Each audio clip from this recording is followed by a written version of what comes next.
from about 55 yards in warm-ups, and he definitely has the leg to do it. So we'll see if he's able to pin the United States back as we start off here. The U.S. offense is pretty high-powered, a lot of really quality receivers. There's about 5 wideouts on this team that are projected Division I recruits, as well as the quarterback Lindell Stone, who's 6'2", 190 pounds, out of South Lake. Canada has the wind at their back here in this opening quarter. Every time we hear from our referee today, you'll hear that wind whipping through his microphone. And that's going to be a tough start for the United States as they will take over on their own 1-yard line. It's a touchback being signaled by the referee, never possessed by the United States. And they say that ball slipped inside the pylon before going out of bounds, so that is a big break for the USA offense. And that was Jared Maiden who had slipped through his hands, and that is absolutely a big break because starting on the 1 on your first drive of the game would not be a good way to get things started. Instead, the team will make its way out onto the field and start things off at the 20. In at quarterback to start the game is Anthony Brown Jr., the 6'1", 165-pound quarterback, and he's going to hand it off up the middle, and a big stop by Canada made by Zeandre Regis, who's able to bust through the line with a couple of other Canadian defenders and break this one up for a loss of 5. The carry that time made by Robert Washington. Yeah, Canada right there doing what USA has done much of this weekend. That's dominate right around the nose tackles in that middle of the defense. Brown in the gun along with Washington. Brown is going to throw it on the run, and obviously a little confusion there as the receiver downfield, Timothy Jones, was blocking, it seemed like there. Alonzo Ade was the cornerback for this Ontario squad that's representing Canada today. Ade, the 5'10 defensive back out of Pickering, Ontario, almost with the interception here early on. He's been active. In fact, he had the ultimate responsibility of holding the flag during the national anthem prior to this ball game. Brown in the gun once again with Washington. Faking the handoff to the man in motion, and it's a screen play on the left side of the field to Washington. Washington with a little room. Gets close to the first down marker, but not enough for the first down. It'll bring up 4th and 2, and the punting unit onto the field for the United States. Matthew Romaine came in to make the stop for Canada. Now back deep to return for Canada, Trey Humes. Brown will do the punting duties as well for the United States. Yeah, in special teams, USA just invests one roster spot on a kicker/punter, so sometimes you look elsewhere for your punting responsibilities. Often it's just your best athlete, and that's certainly the case at a lot of high schools throughout the states. The snap to Brown is low, but he handles it, and it's a pretty good punt across the 50-yard line, right about at midfield. It'll get fallen on by the United States, and Canada will take over from the U.S. 49-yard line. Canada will set up nicely again with the wind at its back as you see the starting offense taking the field for Canada, an offense that's going to be led out by Nate Hobbs for this opening drive. 6'1" signal caller, 205 pounds. Great size at that position here for this U17 squad out of Ontario. Trey Humes, the back there, behind Hobbs, under center. 3 wide receivers to the left, and it's a handoff to Humes. Humes with some space on the right side, makes a move, cuts it to the outside, has the first down, and runs out of bounds at the 36-yard line. A first down for Canada. Humes was one of the 4 captains for Canada today. Had a good showing in that Jamboree exhibition over at the home of the Dallas Cowboys, AT&T Stadium, a venue we can see off in the distance from here on the campus of the University of Texas at Arlington. First and 10 once again from the 36 this time. 2 wideouts to the right, now to the left, and 1 to the right. Under center, Hobbs takes the snap, and it's another handoff to Humes. Humes bounces it to the outside, but this time he's met and stopped at the 34-yard line. A gain of about 2 yards, but fought for a couple more. It was Taylor Rapp, the defensive back, to come up and make the stop. And an interesting note, Taylor Rapp has a foot in both countries here, as Taylor Rapp is a dual citizen of the United States and Canada playing in this game. Yeah, Sean Rapp right now calls Bellingham, Washington home up there in Washington State in the Great Northwest, attending C-Home, where he just wrapped up his sophomore season of high school football. Hobbs in the gun, takes the snap, looking downfield to his right, has a man incomplete. Down by the 10-yard line, overthrew it out of bounds just a little bit. Anthony Howard on the coverage. It's a well-thrown football. It's one of those where only his receiver is going to have a chance. Ultimately, of course, we saw with the wind it carried slightly out of bounds, but no harm done. They'll live again to see third down now with still 5 to go. Brandon Ihanza was the intended target there. 3rd down and 5, manageable 3rd down for Canada. And Hobbs will work from under center with Humes in the backfield to his left. Man in motion. Everybody set now, and snap, handoff to Humes, and it looks like we're going to have an illegal procedure on Canada. Sean, you'll hear us mention that, for instance, this Canada squad is from Ontario. We saw yesterday Team BC, British Columbia. These are not actual Canadian national teams. That's exclusively at the U18 and U19 level games, including last night and then tonight's nightcap. These are clubs, groups that are representing here in Arlington on behalf of Canada. The reason why you see the multiple colored lids on these Canadians, wearing their home club's helmets. Trey Humes and Jordan Lyons, the backs, with Hobbs in the gun. Now just Lyons in the backfield as Humes splits out as a tight end. Snap to Hobbs, looking downfield, some pressure in his face, completes it to Brandon Ihanza, who has the first down, taken down just outside the 20-yard line. Yeah, great pass under some duress, and Ihanza goes up, squeezes that ball in, secures the first down, then turns upfield, as Canada keeps hopes alive of scoring on this opening possession. Taylor Rapp came up to make the stop as we check out our replay powered by Strive here. Hobbs drops back and fires it in there to a wide-open Ihanza, and then Rapp comes up and grabs him by the ankles. 1st down and 10 at the 22-yard line. Hobbs under center. And we're going to have a timeout called on the field by, a flag thrown in the secondaries. Not something you usually see, the flag thrown in the secondary. Well, that's for a delay of game, but Canada does get the timeout called just prior to the delay, so they'll pick up the flag, and Canada will be charged its first timeout of this opening half. And for fans who haven't been with us for the weekend, a reminder, a lot of the rules here in the international competition under IFAF rules, International Federation of American Football, they're going to closely resemble the NCAA rules that we are accustomed to seeing on Saturday here in the States. One of the exceptions, of course, the clock, slightly shorter, just 12-minute quarters, 48-minute ball games. Take this opportunity to remind you that today's game is brought to you by Rydell, Protect and Perform, as well as Sports Authority, all things sporting good, and Shock Doctor Sports, the leader in mouthguard technology.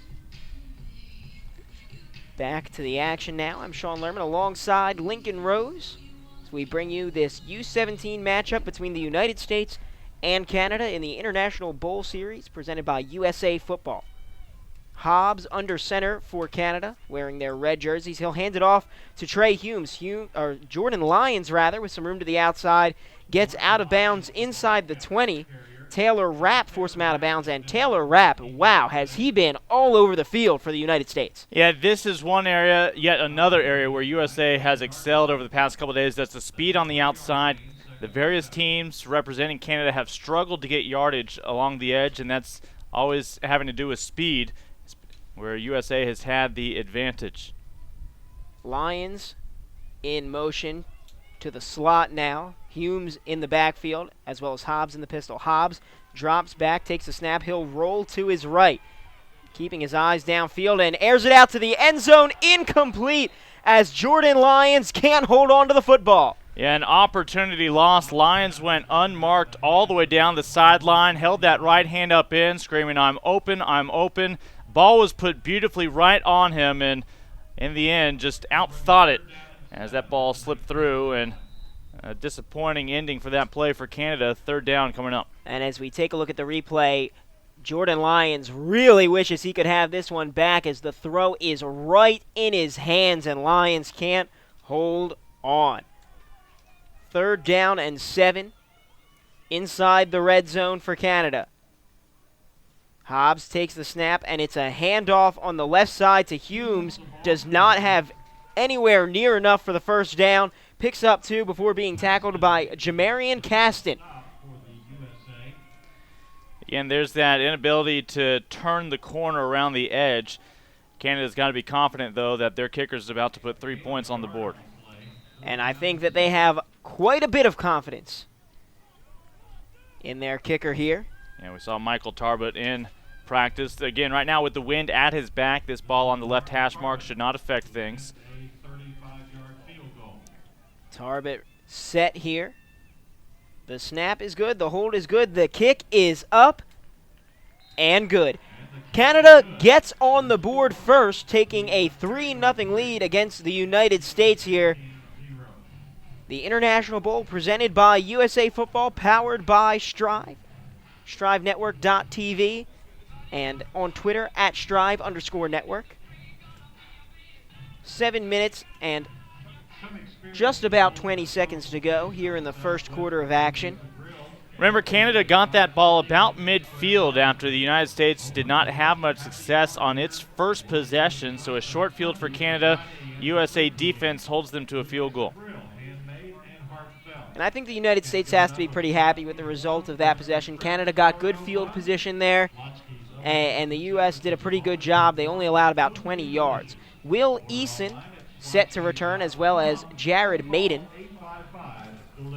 Jared Maiden with a couple of family members also part of the USA Football family. James and Jalen Maiden playing at various levels of the USA Football ranks. Yeah, they're all from right here in Texas. Not too bad of a drive from Saxe High School in Rowlett, Texas.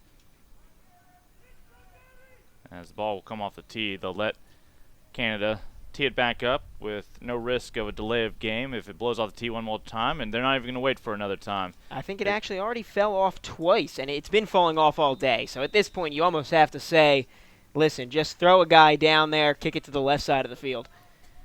Well, when you get all the way up to 2 times and you expect me to keep track of that many, that is a large number. Number. Tarbert set to kick this one away. Kicks it deep down the left side of the field and out of the back of the end zone once again. The United States will take over at the 20 with a touchback.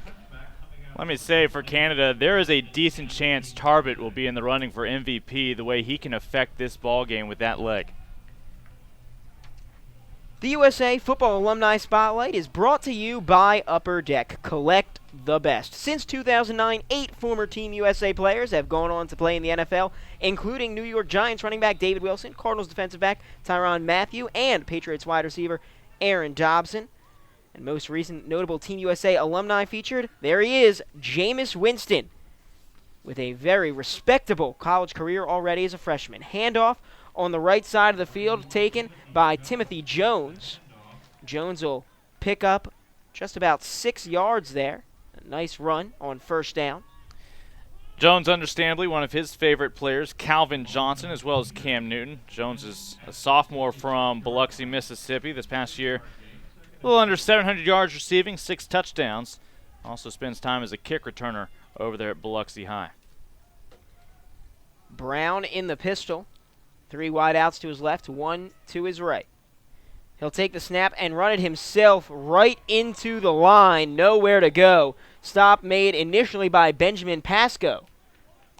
And that'll drop him for a loss on the play. 3rd down and 5 after that one.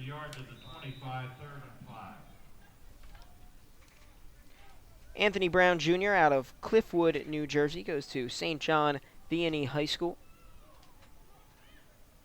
And he'll work from the shotgun here, spreading things out with 4 wide receivers.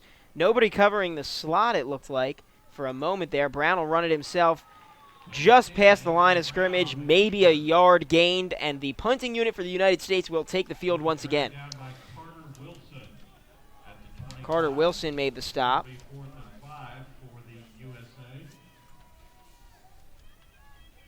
Yeah, Wilson, part of that defensive line for Canada that's looked pretty good here early on.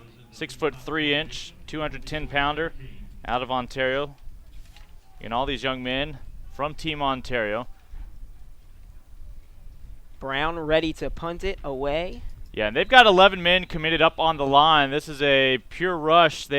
In part because this punt will be into a stiff wind. Canada is going to go all out, believing that no matter what, they will have decent field position. And you know what? Field position just got worse. That's a 5-yard penalty. United States just needed about 4.5 for a first down. The offense will stay out there, and that is a big break early on for USA, trailing in this ball game. Yeah, a huge break. The last thing you want to do is give your opponent good field position with a lead, and now Lindell Stone will come in and try to do something for the United States offense. So kind of interesting here, not something you usually see, the quarterback changing in the middle of a drive. Well, you have confidence in your quarterbacks, and sometimes it's easier to send in a package for a certain set of plays when you only have a week together with specific personnel. Stone takes the snap and fumbles it. He'll dive on it right around the 20-yard line, so not what Stone wanted to do on his first play, I'm sure. Stone does fortunately fall on it for the United States to keep this drive going. He's one of the younger players on this roster, a 6'2" freshman out of Southlake, Texas. That's not too far from here, where he attends Woodbury Forest.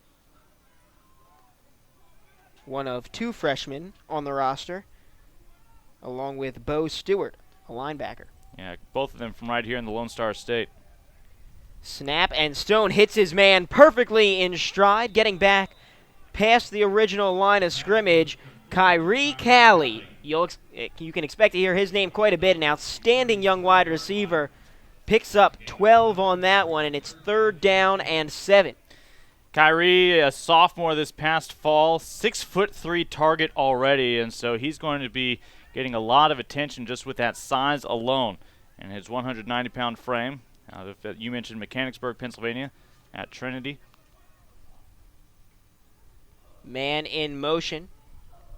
Snap to Stone, who backpedals and then rolls to his left. He's going to hold on to this one and run out of bounds. He probably should have just thrown it out of bounds. So it'll be a loss of 3 yards on the play. Credit the sack to Mitchell Stadnick. Canada's defense this time, after special teams came in and cost them that first down to extend the drive, comes in, shuts down the USA in 3 plays, and looks like they'll get the ball back, and they are going to send a man deep this time. Does Canada, and again, it's the talented Trey Humes, the running back, standing back at his own 35. Brown will come in to punt, and we'll have play stopped on the field, a timeout called. The United States wanting to talk things over. And a reminder, today's game brought to you by St. Vincent Sports Performance, defining sports performance, and by Stubbs Legendary Barbecue Sauce, made right with all natural gluten-free ingredients, and Marriott, the official hotel partner of USA Football. Well, it's been a fun week. These players arrived at the start of the week where they had 2-a-days. Now halfway through the week, they played in that jamboree just to get a chance to lock up with their Canadian counterparts over at AT&T Stadium here in Arlington. Arlington, Texas, for those not familiar, is about midway through between Fort Worth and Dallas. Snap to Brown, just gets the punt over the rush, and Humes will just watch it as it rolls to the 36-yard line. That's where Canada will take over here. That's about a 35-yard punt when it's all said and done. And, well, Humes just wanted to play it safe there once that ball was not fielded on the fly. Some may have tried to charge on the hop, but he's seen too many special teams miscues over the past couple of days. Instead, just ensures that Canada does get to set up here for their second drive of the ball game. Hobbs trots back out there to lead this offense once again. The offense came up with a field goal in its last possession. And it'll be a handoff to Humes off the right tackle. Nowhere to go, though. taken down right at the line of scrimmage. Jamarian Caston with his second tackle of the day. And going to sound like a broken record here, but those plays trying to get around the edge just have not led to much success for any of these squads from Canada over the past day and a half. Turns out to be a 1-yard gain, so 2nd and 9 with 3 minutes and 25 seconds to go in the first quarter of action. Hobbs under center, takes the snap, rolling to his left. Airs it out as he gets hit, and it's going to be almost picked off. Yeah, it's an ill-advised attempt there by the quarterback, Hobbs. You know, he wants to avoid the loss of yardage, but they almost lose possession. That ball arm hit, and at that point, it's just a matter of who pursues the football. You had a couple of USA players, but in the end, harmlessly falls to the turf. We'll take a look at the replay, and Jamarian Caston providing the pressure. Watch Caston as he goes right around his man, jumping into the air and forcing that bad pass. 3rd down and long. Hobbs in the gun, 3 wide receivers, takes the snap. Looking to his right and complete, no, dropped once again.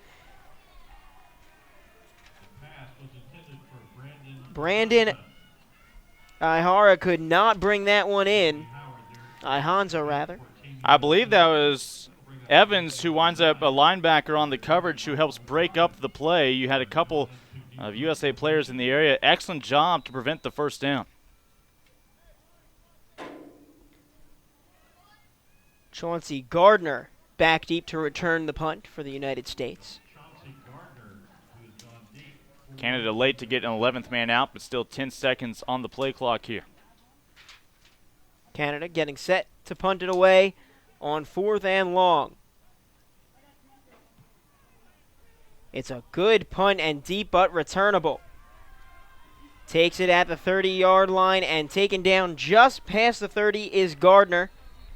Thrown down back behind the 25, but they'll spot it at the 33-yard line as Alonzo Aday made the stop. We're seeing Tarbert, though, for Canada excel at really turning the field here, as Canada again has the United States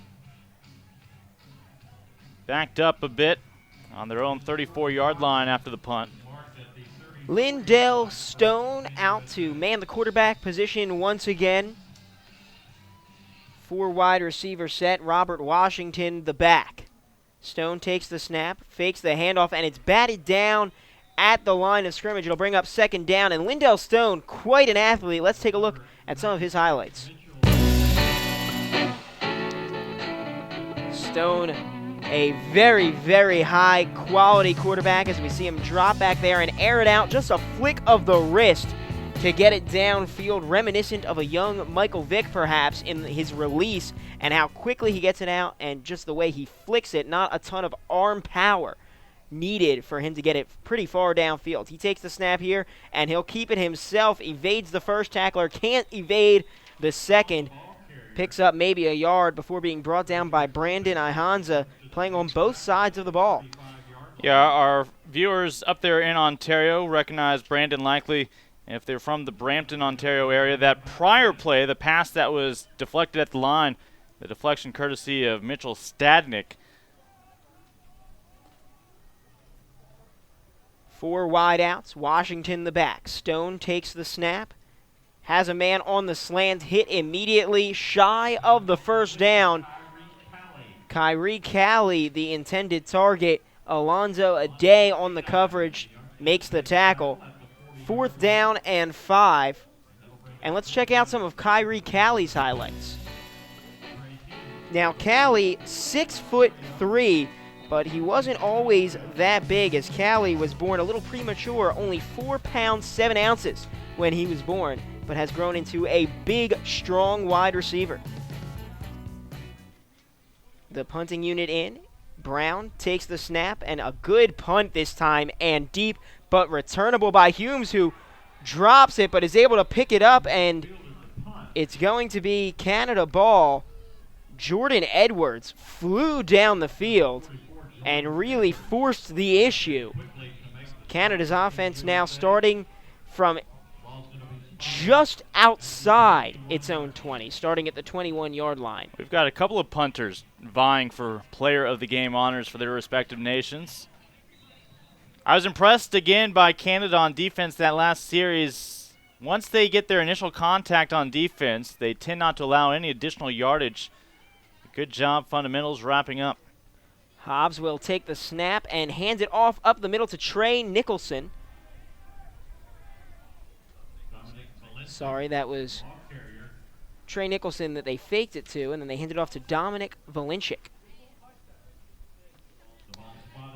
2nd down and 4 after the gain of 6 by Valinchik. Dominic's one of multiple players out of Kitchener, Ontario.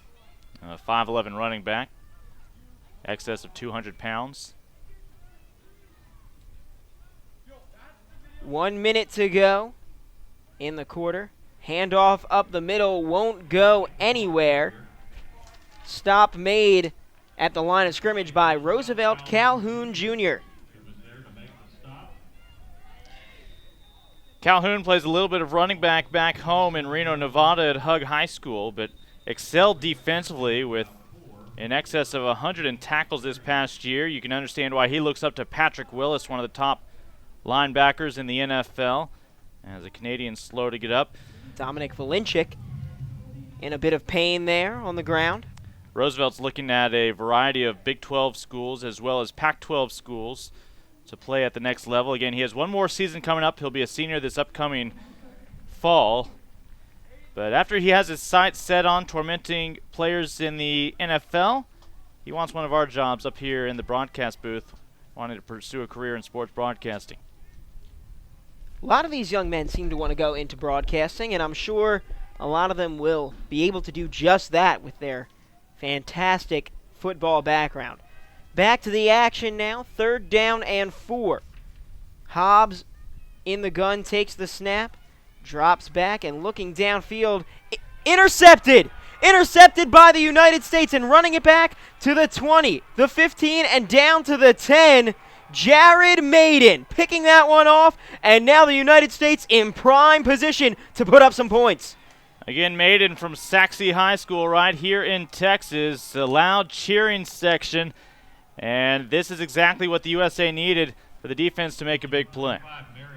It'll be, and I believe it's actually Merrick Sims, 25, not 26, who made that pick.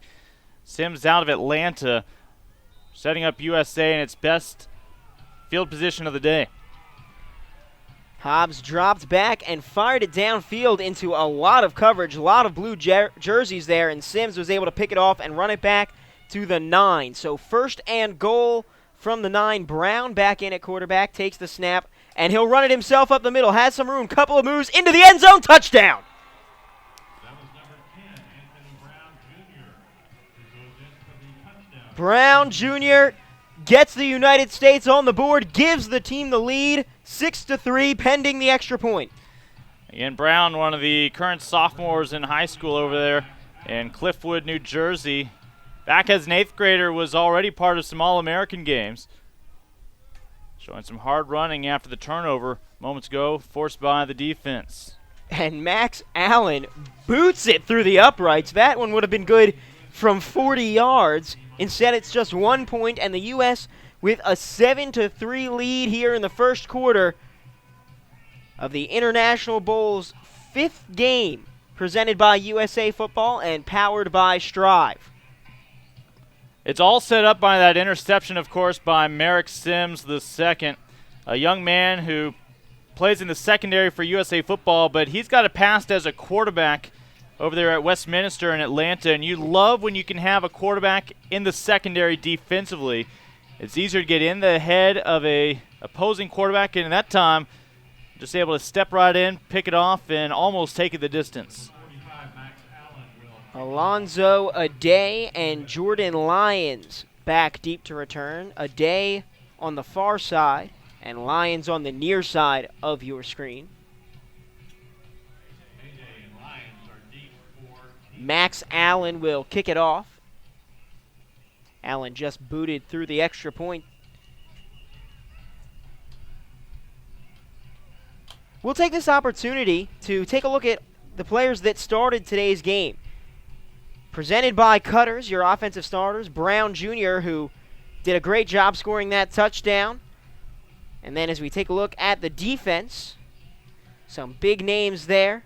Jared Maiden, as well as Anthony Noble and Michael Noble, the twins. Taylor Rapp, the strong safety, a lot of studs. So your defensive starters presented by Shock Doctor.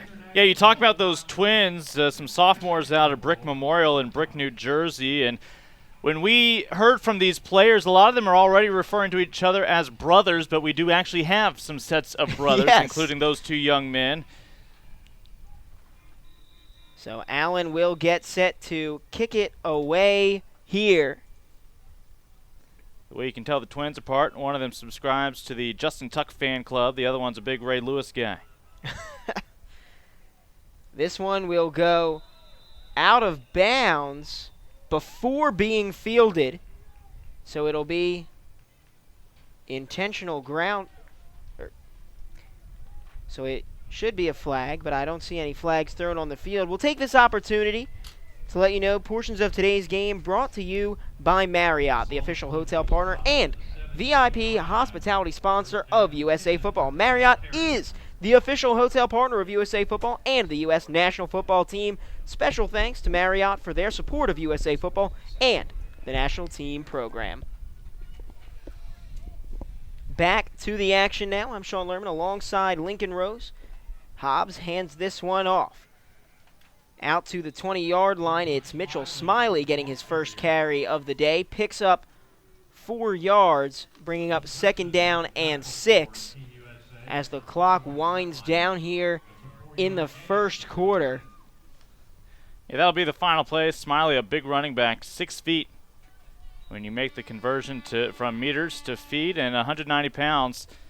Canada, with that field goal early, the United States' defense setting up a 1-yard scoring drive moments ago. The difference in this one. At the end of the first quarter, the score, the United States 7, Canada 3. Take this opportunity to remind you, today's game brought to you by Gatorade, the G-Series, Prime, Perform, Recover, and by Cutters. No other glove performs like Cutters. Cutters providing all of the gloves for the United States athletes in today's game, and by Tyson Fresh Chicken. Serve chicken that's farm fresh. Serve Tyson Chicken. Yum. I love some Tyson chicken, Lincoln. I'm a fan. Do you like the Tyson chicken? They had the Tyson tailgate. It's been going on at various places around the country. And yesterday, the reason why yesterday's late game was at 7:30, today's will be at 7, was that nice additional half hour to enjoy the tailgating despite the weather. Now today, great tailgating weather. Oh, we're going to be close perfect. to 60 degrees. The sun is certainly out. We'll see fewer long sleeves tonight. Swap sides of the fields here, and Hobbs will take over. 2nd down and 6 from the 21. Hobbs takes the snap and hands it off, and a tackle in the backfield. Big hit, Michael Noble. Yeah, the ball popped loose after the play was dead, so despite the hustle and effort at the end, it's just going to come back, but exceptional play on that defensive line by USA, and that has been a constant regardless of the age group for the United States this year. And Noble, a big body down there with his brother on the defensive front. The two of them, numbers 91 and 92, manning the D-tackle positions in that 4-down lineman defense. 90 and 91, rather. 3rd down and long. Snap to Hobbs, drops back. Pressure, and he escapes it. He'll look to have the first down and then just get out of bounds safely at the 32-yard line. 1st and 10, Canada will have it. Hobbs picks up 12. Hobbs has done a pretty good job so far leading this Canadian offense. He's been able to throw it downfield a bit. He has the interception, but other than that one blemish, he's been pretty good. Yeah, the problem here in the second quarter, all of a sudden you change ends of field. He'll be throwing into the wind. Any kicks from Tarbett will be into the wind, though Tarbett's legs should be plenty strong from typical distance. Hobbs in the pistol takes the snap and hands it off to Jordan Lyons. Hobbs keeps it himself. Hobbs still has it. A nice gain, a great play fake. Sebastian Nick Lebrano makes the stop short of the first down. 37-yard line. 2nd down and 4.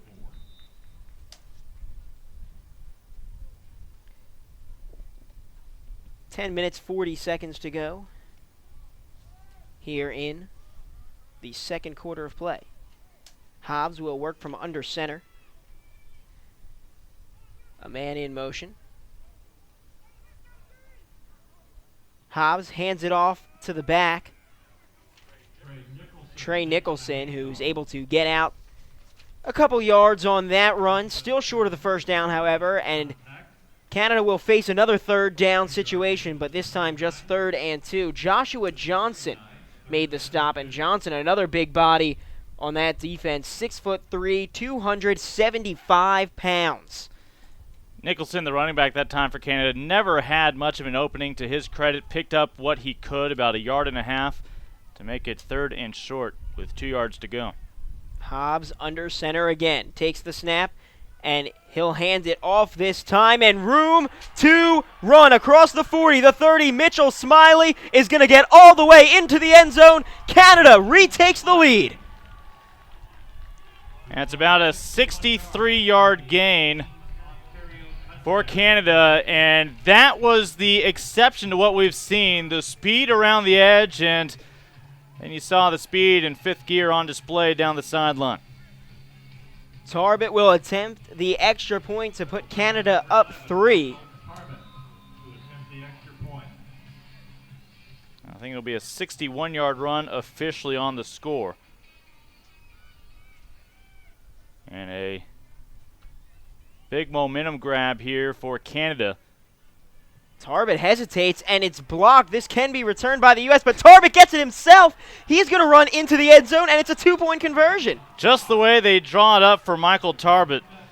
We were talking about his right leg so much that his left leg wanted to get involved as well as he churned out the 2-point conversion. You mentioned that little hitch in the giddy-up, the hesitation on the kick, the pressure applied, something that we did not see at the Jamboree when you could not apply pressure on the kicks. But Canada gets things to go their way. It's a 4-point lead all of a sudden. Check out this instant replay. You don't see a lot of plays like this. The hesitation by Tarbett, he kicks it, the ball blocked, and Tarbett with the presence of mind to scoop it up, and then check out those wheels. Some speed by the young kicker. Now, you might be pretty fast, you might be pretty athletic, but you need some development. And if you're interested in trying out for the U.S. national team and spending 2 days receiving coaching and instruction by current NCAA college football coaches, come out to one of USA Football's regional development camps, making stops in 17 cities this spring. For more information, call the national team's office at, and write it down, 609-662-4495, or visit usafootball.com and click on the National Teams tab. Back deep to return, Charles Frederick for the United States.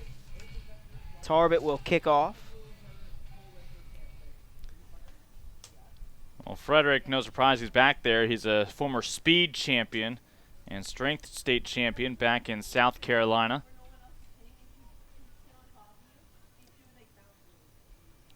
Nine minutes and 15 seconds to go in the first half.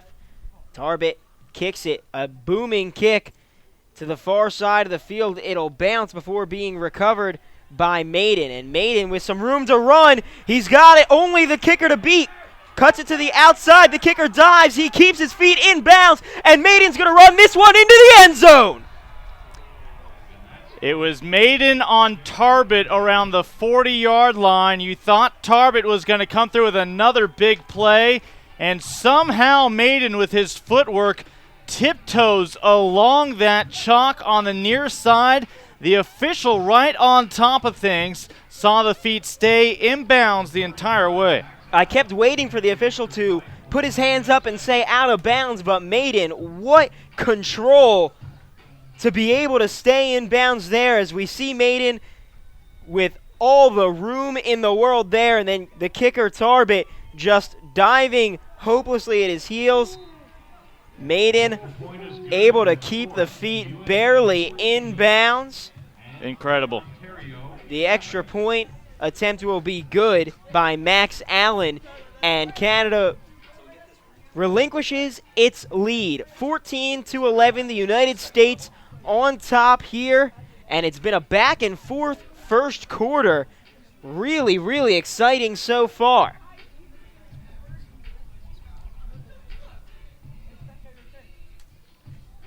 The United States will kick it off now with just about 9 minutes to go in the first half. Canada will try to take back the lead for itself. Back deep to return for Canada, it's Jordan Lyons alongside Alonzo Aday. Aday on the near side of your screen, Lyons on the far side.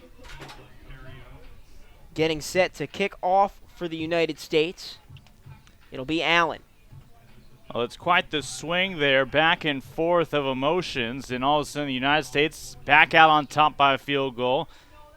And in a moment, its defense will try to maintain that momentum. 14-11 the score. 9 minutes to go. Allen's kick deep, and the kicking has been outstanding. This one fielded on the 2-yard line by Aday. Aday is going to get tackled inside the 15. What outstanding coverage as Taylor Rapp makes his 4th tackle of the day. And let's take a look at some of Taylor's highlights. Taylor Rapp, we mentioned, a dual Canadian and United States citizen. Rapp had 112 tackles this year, a sack, 3 interceptions, 9 touchdowns, 1,100 all-purpose yards, and check out those slick moves by the young man Taylor Rapp. Yeah, no truth to the rumor that Taylor Rapp has a double-sided jersey for the second half. That'll be red on the inside. And it's been one great play by the young man for Team USA after another here in this opening half. Nicholson takes that handoff. Brought down by Lauren Valdante Evans after a gain of 5. Bringing up second down. 2nd and 5. And Hobbs has been the only quarterback to get any time for Canada today. The United States has seen a couple of different guys in there, and almost every team we've seen so far has shifted quarterbacks in and out with regularity. Hobbs takes the snap, hands it off to Nicholson again. Nicholson will have enough for the first down as he gets out to the 27-yard line. Nicholson with a good run and then an additional 3 yards after the contact. Fell on top of some Americans' bodies, but finally was down. Canadians have a player coming off the field right now holding his forearm. You certainly hope that Colin Jeremy is going to be okay, one of the linemen for Canada. Taylor Rapp picked up another tackle on that last play. He is all over the place. Hobbs under center. 3 wide receivers, 2 men in the backfield. Takes the snap and hands it off to Nicholson. Nicholson hit a couple of times, but fighting through contact. Could have been brought down behind the line of scrimmage, but instead he gets out to the 31 where Chauncey Gardner was waiting for him and has a gain of 4. Both sides with some positives there. Obviously, the United States would like the stopper at the line of scrimmage, but numbers swarming to that football, making the stop after a 4-yard gain. And, of course, for Canada, just the great effort, keeping those legs churning for the 4-yard gain. Time ticks down towards 7 minutes in the second quarter. Hobbs under center once again. Movement up front. This will be a free play for Canada. And it's a run by Jordan Lyons to the left. He has enough for the first down, so they'll likely decline the penalty as the U.S. jumped off sides, but doesn't matter as the play went the other way, and a nice gain for Canada. They'll have 1st and 10. Yeah, USA jumps into the neutral zone, and as long as there's no contact, the play continues. That's why, of course, you and so many others reference it as a free play. You might as well run the play, see what you can get out of it. Worst case scenario, you're picking up 5 yards and a first down anyways. not an automatic first down, but the 5 yards would have been enough. 1st and 10 from the 37. Canada taking its time offensively, using a large portion of the play clock each time as it ticks down to about 10 here before they're even set in position. Hobbs in the gun with Mitchell Smiley in the backfield. Hobbs takes the snap, rolls out to his right, avoiding pressure. A nice throw to Jordan Lyons, who faked the block and instead gets the reception, has another first down for Canada. Flags fly after the play. Joel DeBlanco. I think we all saw that unfolding in slow motion with Jordan Lyons holding back but providing that safety blanket for his quarterback. And it'll be a penalty against the United States. As we take a look at the replay here, Jordan Lyons looked like he was going to block. Instead, wide open, DeBlanco comes over and tackles him out of bounds. I guess they called him for the late hit, but I think that he was tackling him in bounds. He just took a little while to fall down. Meanwhile, the one defender charged with defending both the quarterback and the running back, it's really a no-win situation. Either you take the potential receiver out of the play and the quarterback can take it downfield for the first down, or as we saw, you surrender the pass. Nothing surrendered that time, though, by the defense of USA. Mitchell Smiley on the carry that time, had the big run previously, but this time Lauren Valdante Evans says no sir, and just a 1-yard gain. 2nd down and 9 following that one, but Canada rolling offensively here. You see a Canadian down right now. It's been a physical week. Both teams got tired of hitting their teammates during two-a-days. That the moment the game started to count yesterday, physicality on display, everybody elevating their game. Last night, quite a few flags came out in that U19 affair between the United States and Canada, as both teams pumped up. A lot of high emotions running in that one. Mitchell Smiley was injured down there, but he appears to be okay. We've had a number of minor injuries, and everybody so far has been able to get up, no problem, nothing serious, just a couple bangs and bruises, getting the wind knocked out of them here and there, but nothing serious, and it's been a fantastic weekend in terms of that. No serious injuries, always something to be happy about. Trey Nicholson the back. Hobbs takes the snap. Hobbs has a man on the left side, complete at the 27-yard line. It'll be hauled in by Justice Johnson. Yeah, if you're Canada, you wish Johnson would have a little bit better awareness where he was. In fact, they're going to credit him the entirety of that forward progress, so he'll just be a yard shy rather than losing a couple yards fighting for a first down. But if he just cuts it straight ahead, he has that first down. Instead, you have the question of whether they can convert here on 3rd and 1. Hobbs under center, Lyons in the backfield. They'll snap, and it'll be a fake handoff. No, an actual handoff to Richardson. Richardson has the first down and then some. Nicholson, rather, has the first down as he gets across and inside the 20. Again, Nicholson's one of the multiple running backs out of Kitchener, Ontario. They keep the sticks moving. Fresh set of downs. Trailing by a field goal right now, have their eyes on the full 7. Another first down for Canada, and they've held the ball for quite a while on this drive. The United States defense on its heels a bit here, trying to dig in and hold Canada to a field goal or less, if possible. Tight coverage on the outside. Hobbs with a man in his face, batted down. Outstanding play. Jamarian Caston comes in, and he's provided quite a bit of pressure thus far. Yeah, Caston, the sophomore linebacker, 5'11", 205, out of South San Francisco, over on the West Coast. In the face of the quarterback, gets both arms up, does his best J.J. Watt impression. And South San Francisco, probably a nice place to be this time of year. The weather's probably a little warmer there. Any time of year. That's very true. Hobbs under center again. 4 wide receivers. Snap, handoff to Nicholson. Nicholson breaks a tackle and powers through across the 10. a first down. It'll be first and goal for Canada now. There's a flag down at the 15-yard line. We'll get this sorted out. Holding, so this one will be coming back, and instead of first and goal, it'll be second and about 20. Sean, you noted Canada, a nice sustained drive here. They've been able to do this much of this first half.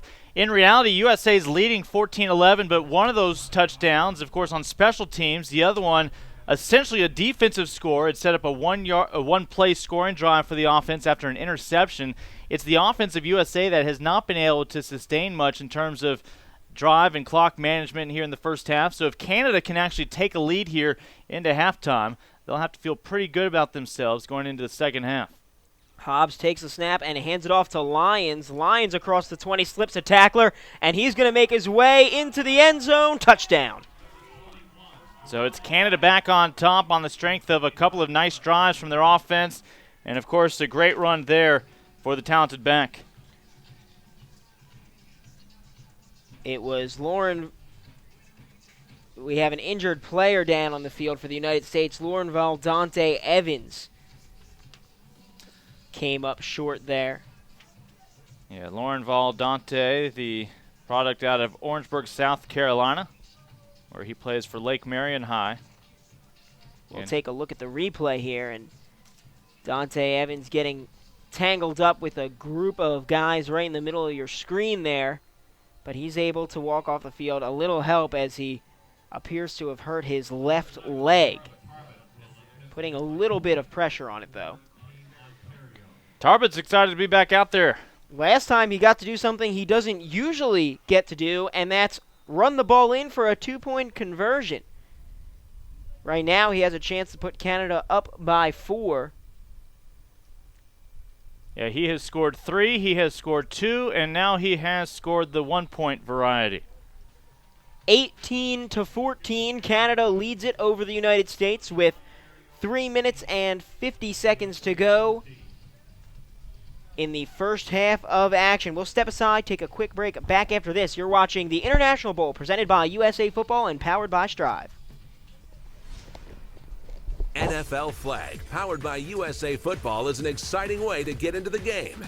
NFL Flag is fun and fast-paced, emphasizing football, fitness, fundamentals, teamwork, and sportsmanship. Leagues are easy to start and open to both boys and girls ages 5 to 17. All NFL Flag players receive a USA Football membership as well as an official NFL team jersey, flag set, and insurance, an incredible value. Coaches receive a USA Football membership and insurance as well. So sign up now to become a better player and have fun with NFL Flag. Welcome back to UT-Arlington. I'm Sean Lerman alongside Lincoln Rose as we bring you the International Bowl presented by USA Football. We're out here at Maverick Stadium for this matchup between USA and Canada. The U17 squads duking it out here, and it's been back and forth. Neither team able to hold on to a lead for very long. Yeah, this group from Team Ontario right now doing its best to keep Canada in the hunt for a share of this year's North American Championship Cup, as the U.S. has taken 3 of the first 4 games this weekend, 2 of the 3 yesterday, including the U19 contest.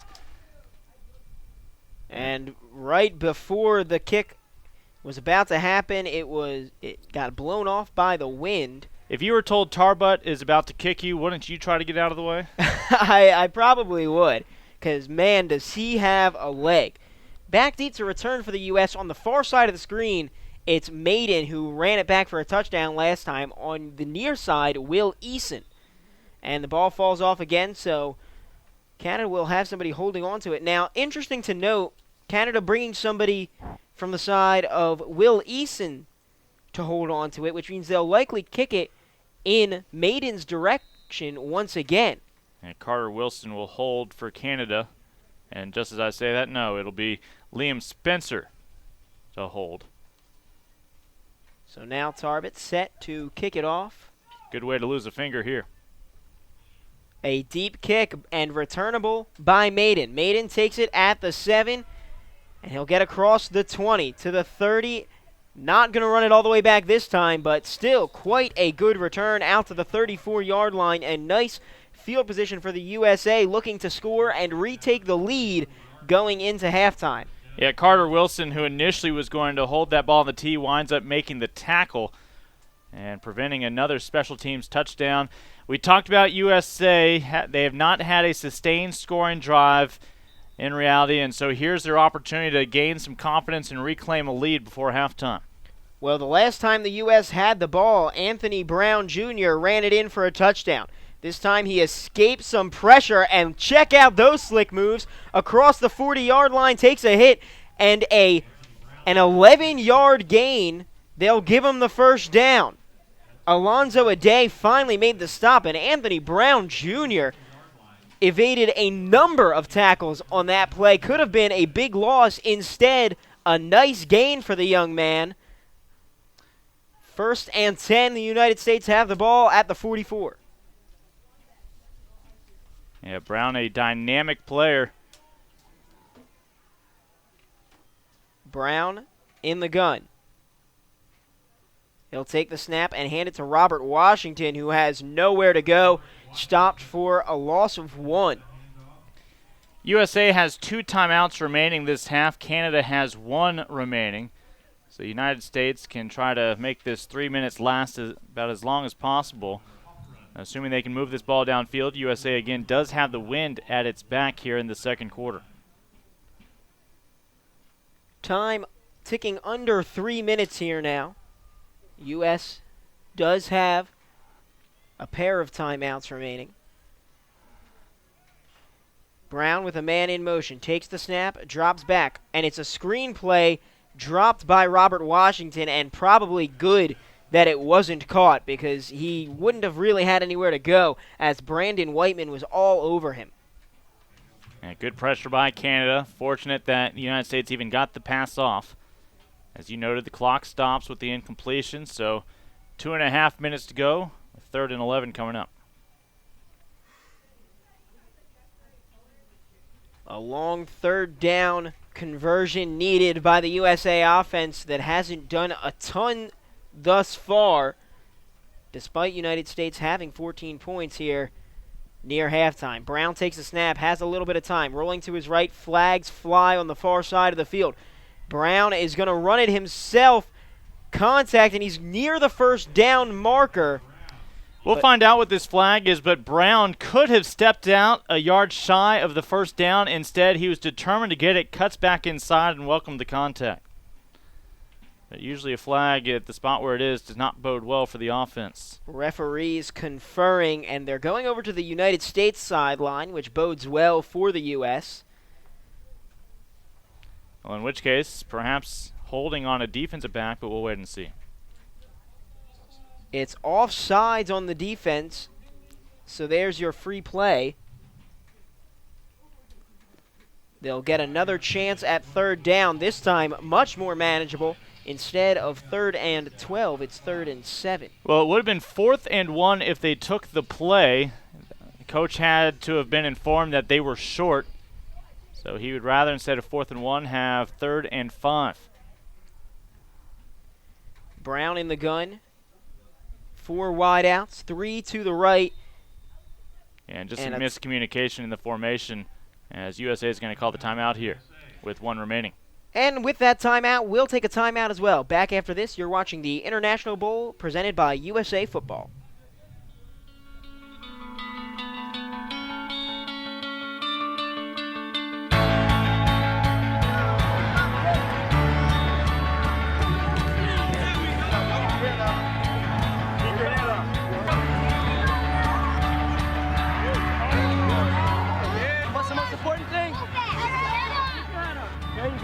Shoulder. Drive for about 2 yards. Okay, you guys ready?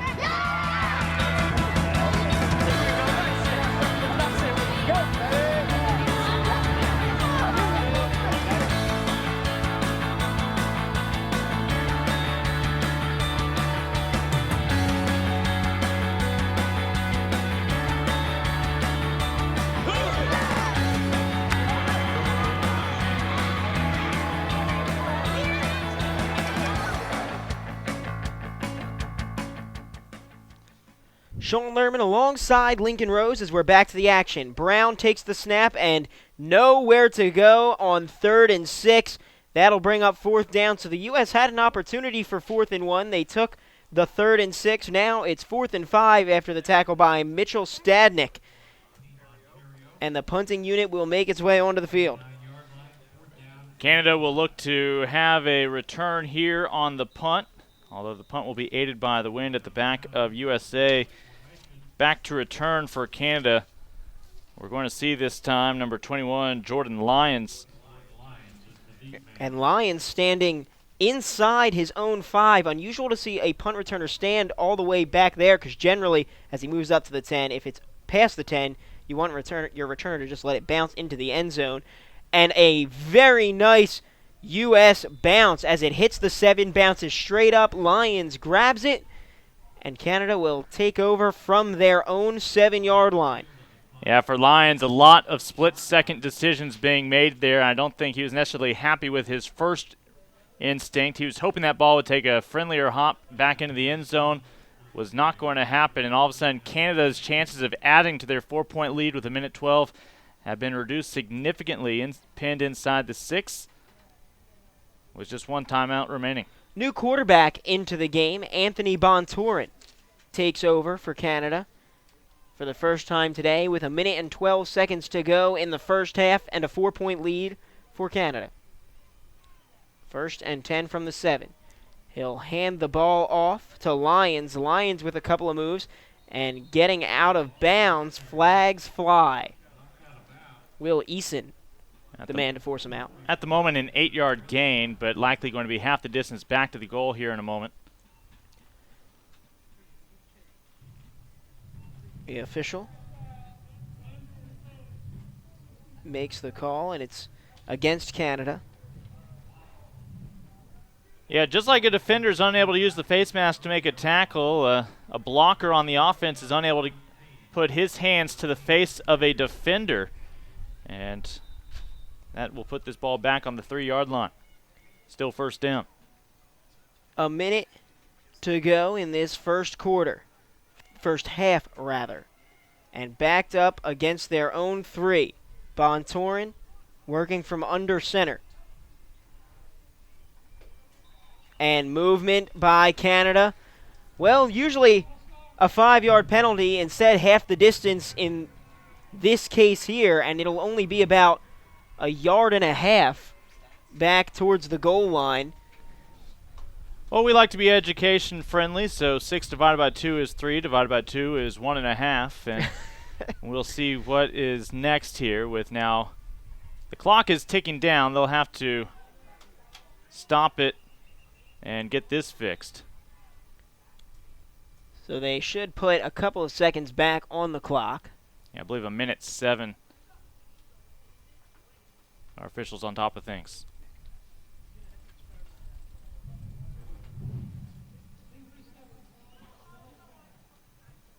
They add the time back on the clock, and it'll read 1 minute and 7 seconds.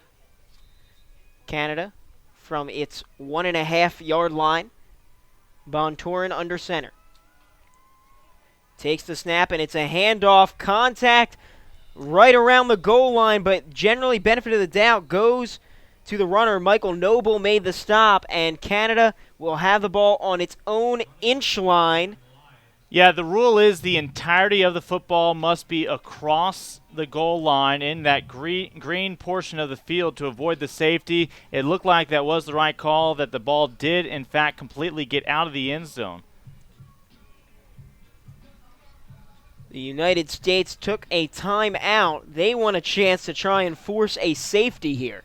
Well, they also think there's a chance they'll get this football back if they can keep making these stops. 2nd down and 16 from, and man, that edge of the football is on the goal line. As we take a tight look there, not a lot of space to work with, and then even if Canada doesn't have a safety here, if they're able to do anything with it, potentially their punter could be backed up way against the back of the end zone. Not an easy place to be. 10 seconds, 1 minute rather, on the clock, as we had a clock malfunction, but exactly 1 minute on the clock. See, even the referee right now is standing outside the field of play. That's how far backed up Canada is offensively. Bontorn under center, and it's a QB sneak. And that's dangerous. Again, he does successfully get it across the goal line entirely, but when you saw the instinct to protect the football by the quarterback, he actually tucked it back into his midsection. At the last second, able to get it back out. They give him a full yard outside the line of scrimmage to breathing room. But the goal right now of Canada, USA has no timeouts remaining, is just to run this ball, again, outside of the end zone and keep that clock running. It is very unlikely that Canada will have to punt. But the USA could still force a safety. Expect another keeper here. That's exactly the case, running behind the left guard, and that should be the final play of this opening half. Canada will go to the locker room with a lead.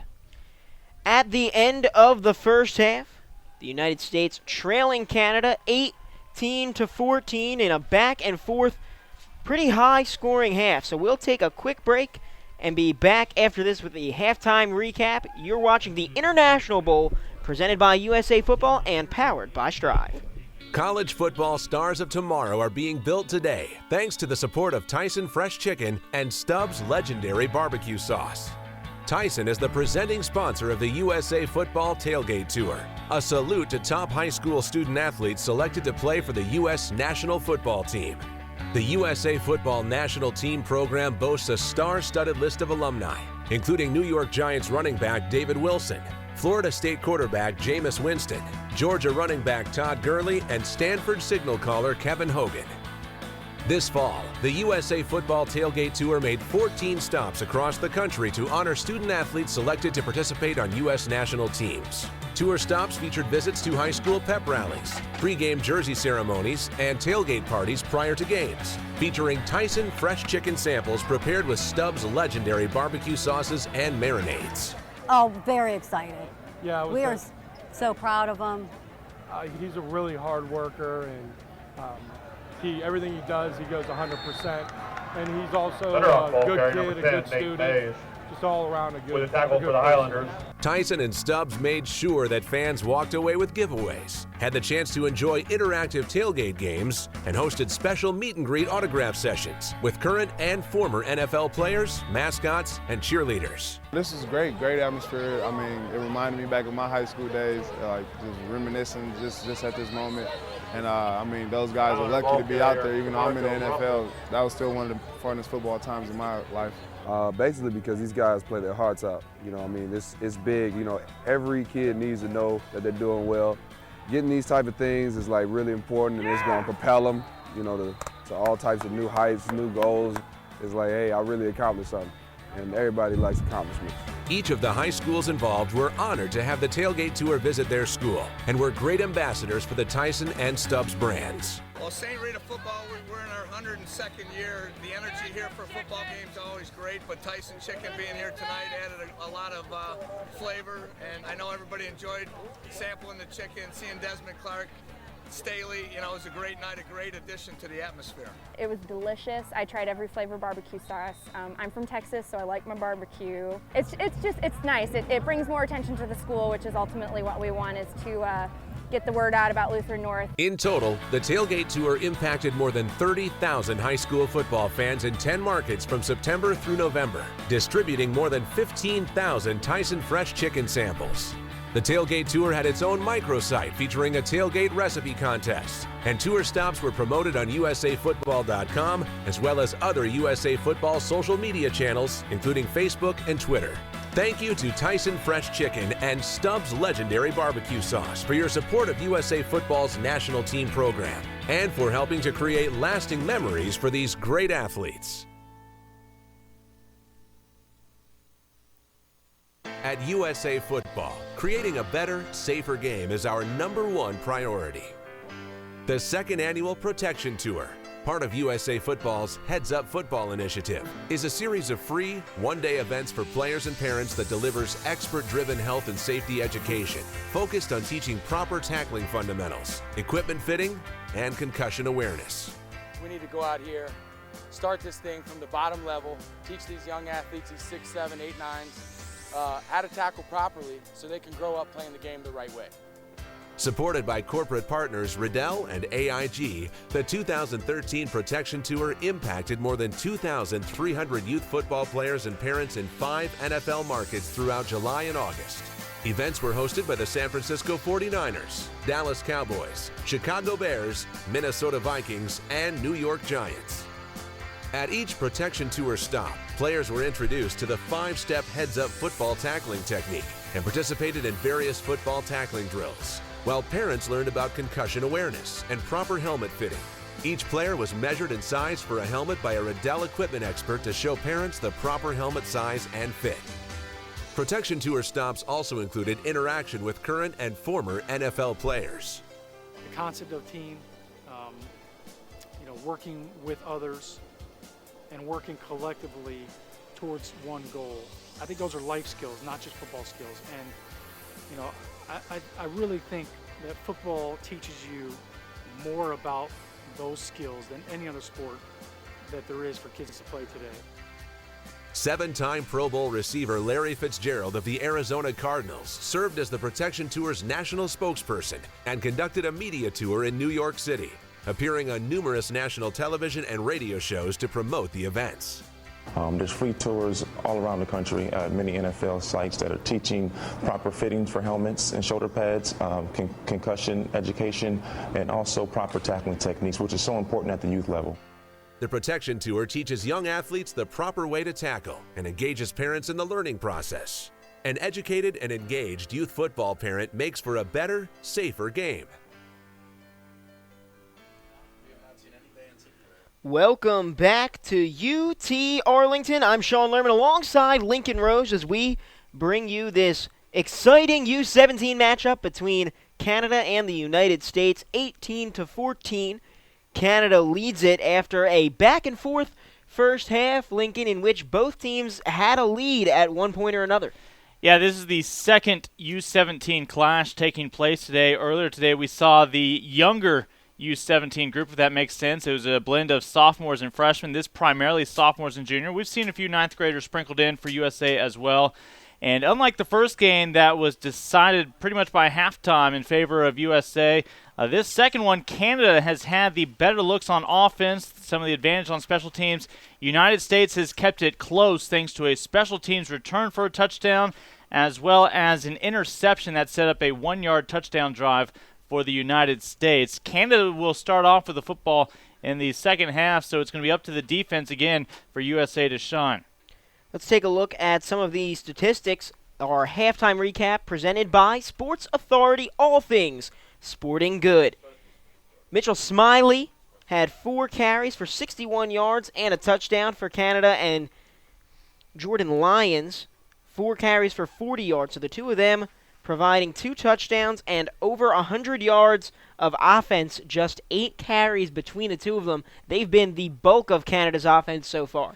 Yeah, Canada did not get discouraged when they were stifled early trying to run against the big front line of USA. After a while, they found some space, and we saw their talent on display.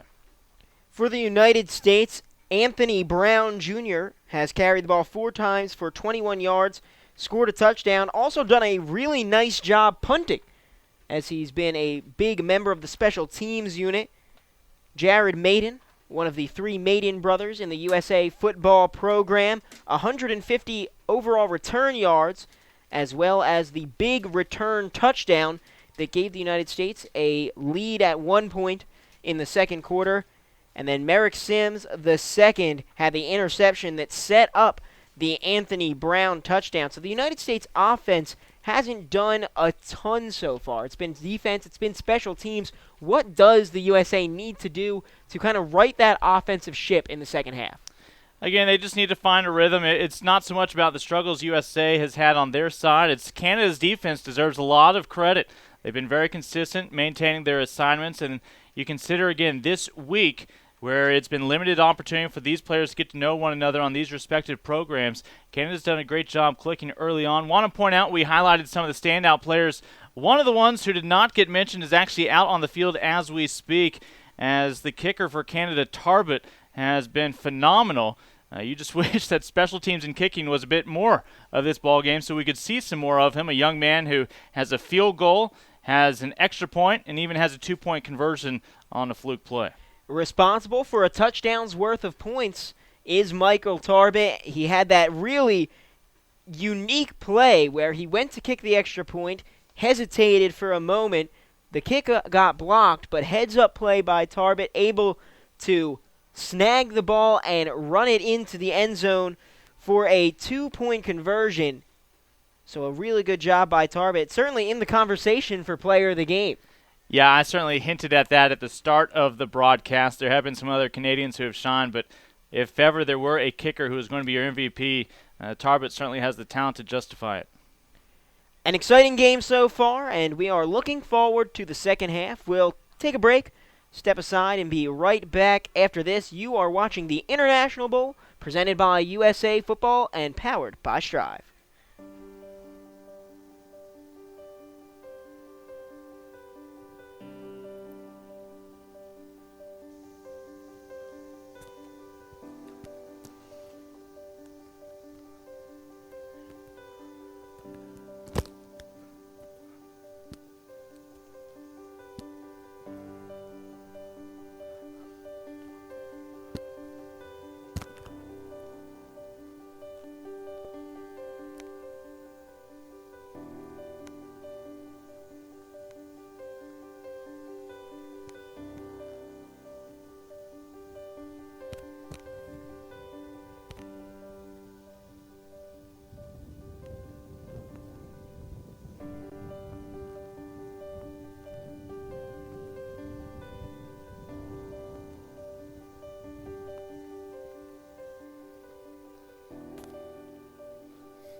If I could give a linebacker or a linebacker coach tips that I believe would be impactful to their development, the first thing would be your eyes.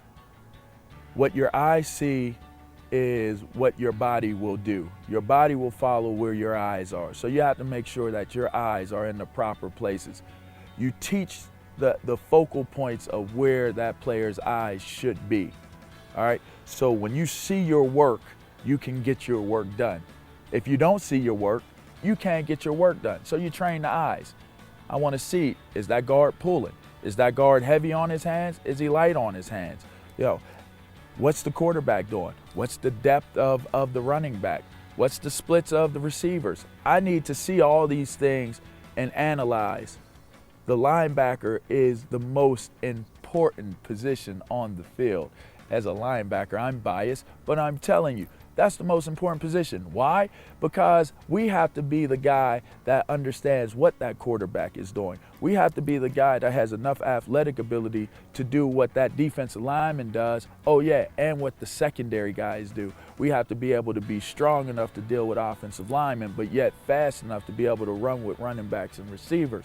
So if I'm teaching a linebacker what he needs to do, you have to get your eyes right. And then secondly, You have to have an intensity about you to be able to do the work that nobody else on that field is going to do, which is be able to make that contact, be able to make tackles, to be able to cover in the passing game. You have to be a well-rounded machine out there on that field. Just a couple miles away, AT&T Stadium in Arlington. We are at the University of Texas at Arlington, Mavericks Stadium here, and it is certainly a beautiful field and a beautiful sight for this USA versus Canada matchup. The Canadian team with an 18-14 lead as it stands right now, and the last few days we've actually spent some time over at AT&T Stadium, and some great events going on, including the Jamboree and the Signing Day breakfast over there, in which we saw some of the top recruits in the country, the U19 guys that played last week, and last night rather, and a couple of the U18 guys that we'll see in the game coming up after this one. But overall it was a really fun, exciting couple of days over at AT&T Stadium. Well, Wednesday, of course, was National Signing Day, and for those young men, it's certainly spot on their timeline in their lives that they'll be able to look back on. They got to not only meet Tom Monfiletto, but they also learned what a fax machine was for, sent in some documents to their coaches. A lot of big names we saw last night, the U19 players, but all of these squads got to play at AT&T Stadium. Of course, that's home of the Dallas Cowboys, the $1.2 million facility that hosted the Super Bowl a few years back when the Packers and Steelers collided. But a great memory for these young men. They're all familiar with the star in the NFL. That stadium has proved to be a mecca of football in Texas. In fact, the high school state championships nowadays all take place there. One of the games even brought in 54,000 fans for a single high school football game this past December in the state of Texas. But it's just a great reminder of how strong the American football sport is, not just in the state but throughout the country. And Canada is reminding us it's not just the United States' game these days. It has spread globally and particularly up north across the border, as Canada, you're defending U19 world champions from a couple years ago. And all that excitement over at AT&T Stadium, it started with development camps from USA Football. And here they are, a number of the dates, 609-662-4495, or visit usafootball.com and click on the National Teams tab.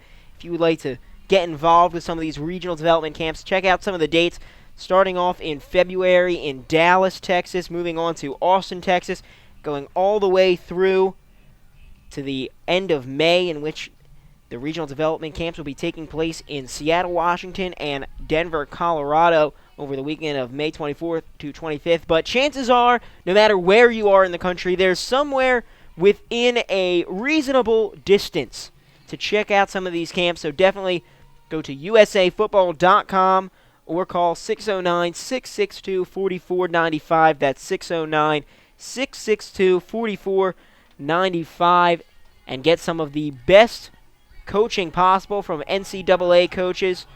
Certainly an outstanding opportunity for a lot of young players. We're getting set to start the second half of football here, as 12 minutes up on the clock, 12-minute quarters. Sean, you mentioned there college coaches will be among those as part of the development camps, and it is rare that college coaches are allowed to interact with high school athletes in that manner, but since USA Football is recognized as the parent organization of the national football teams, they do have the ability to bring in the best coaches regardless of NCAA affiliation, because the NCAA does recognize them as the national team. Max Allen's kick to open up the second half goes back into the end zone, so a touchback, and Canada will take over from their own 20-yard line. Yeah, Canada's offense certainly has had some highlights in this ball game, and they will try to extend this beyond what is currently just a one-possession lead on their opening drive. Hobbs in at quarterback, hands it off to Lyons, and Lyons with some room to run up the middle, across midfield, to the 40, the 35, the 30. A USA defender knocking him down at the 10-yard line. Jared Maiden lightning fast in the pursuit, stopping a would-be touchdown, but a huge run to open the second half for Team Canada. Yeah, Jordan Lyons was able to catch his breath at halftime, though ran out of steam near the end there. But a huge play, and where earlier in this ball game you didn't have that run available to you up the middle, Canada has found some success in that area as of late. A big opening run to start this second half, and Canada in prime position to score. Hobbs under center, 3 wideouts to his left, 1 to his right. Nicholson in the backfield. They'll give it to Nicholson up the middle. No luck up the middle this time, as Jamarian Caston comes up to make the stop at the 8-yard line. Yeah, it's now going to be 2nd and goal from the 8. No opportunity to pick up a first down, barring a penalty without scoring. This is the exact start that Canada was hoping for, looking to build on a lead that it took into the half. Nicholson will be the back again. Hobbs working from the pistol. 3 wideouts to the left, 1 to the right. Snap to Nate Hobbs. Stands in the pocket and airs it out across the middle of the field. Incomplete. In on the coverage for the United States, it was Chauncey Gardner. Gardner, the defensive back out of Florida. At that time, the pass just off the mark, but good coverage in the secondary. Looking for Jake Williams that time, but Williams was covered on the play. 3rd down and goal from the 8. The U.S. defense trying to turn what could have been a really bad possession into at least a decent one. Movement up front, flags fly. Lyons takes the carry, but it won't matter that he was only stopped for a gain of 2, as it'll be half the distance to the goal after Canada accepts the neutral zone infraction penalty. It'll move the ball up to the 4-yard line. It'll still be 3rd down.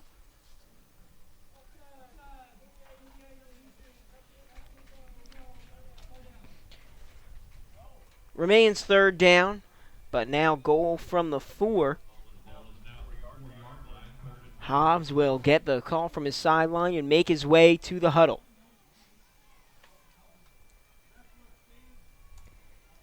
Nicholson in the back on the far side of the screen. Lyons the nearest back. Hobbs under center. Takes the snap. They'll give it to Lyons, who's met immediately at the line of scrimmage. Miles Brown, the linebacker, comes up to make the stop, and it's 4th down. Yeah, and how big now does that make the play of Jared Maiden to track down the running back on the long dash, prevent the touchdown, and let the defense have a second go at it where they bend, do not break, and force a field goal try here. And what essentially is going to be about a 22-yard attempt. Of course, here at the American football rules, the field goal, the goalposts are behind the end zone. Tarbett, a bad snap, and it's a fake. Hobbs is going to try to run it in close to the end zone, dives for it, and it'll be a touchdown. Yeah, we saw them with a poor handle of the ball lead to a 2-point conversion earlier on. Well, this time it's even more damaging. That's 6 points. And Hobbs with a very athletic play there, barely getting in, almost doesn't. As we check out the replay, it's going to start with a bad snap, and it was not a designed fake. Hobbs picks it up and improvises, running full speed across the 5 and into the end zone, and now looking much like the same set. Tarbett will attempt the extra point. This time, no problem, up and through the goalpost. 25-14, Canada now with an 11-point lead, and the USA taking over. Well, if you're keeping track, Canada basically, this should be a 20-14 ball game, but 5 additional points have gone their way. You could argue perhaps even 6. But right now, the ball bouncing the way of the red and white. Again, this is Team Ontario, a group out of Ontario representing Canada. We will see their other national program, their U18s, on display tonight against the USA U18s. After the U19s, each national programs on display last night. Tarbett will come in to attempt the kickoff for Canada. Back deep to return, it's Maiden and Eason.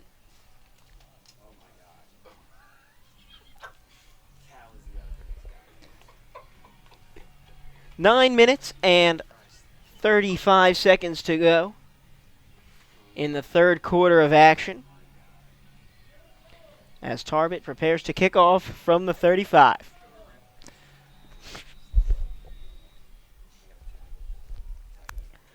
Maiden standing on his own 10, as is Eason. It's Eason on the near side of your screen, and Maiden on the far side.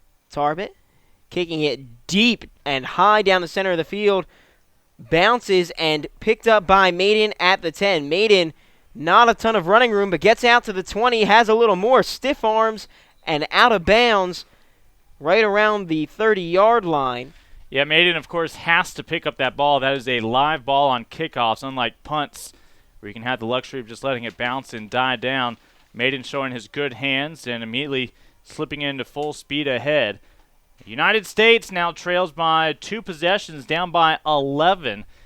And we've noted their 2 touchdowns, helping lead to their 14 points, a special teams return, as well as a interception that set up a one-play touchdown run. Wendell Stone back in to play quarterback. Hands it off to Washington, but play blown dead. Movement up front. It's a false start against the offense. Back them up 5 yards, 1st and 15. Take this opportunity to remind you that today's game brought to you by Rydell, Protect and Perform, and by Sports Authority, all things sporting good, and Shock Dr. Sports, the leader in mouth guard technology. So the United States moves back 5 yards to the 23 here. Still first down. Stone on a dangerous throw, but hauled in, and across the 40, the 50, it's Charles Frederick out of bounds. And wow, what turned from a very dangerous near interception into a fantastic offensive play for USA. Yeah, we've seen several plays where I'm sure players are jogging back to their sidelines saying, I meant to do that. Just how we drew it up. A rip to the ground at midfield. The United States trying to get those 7 points back.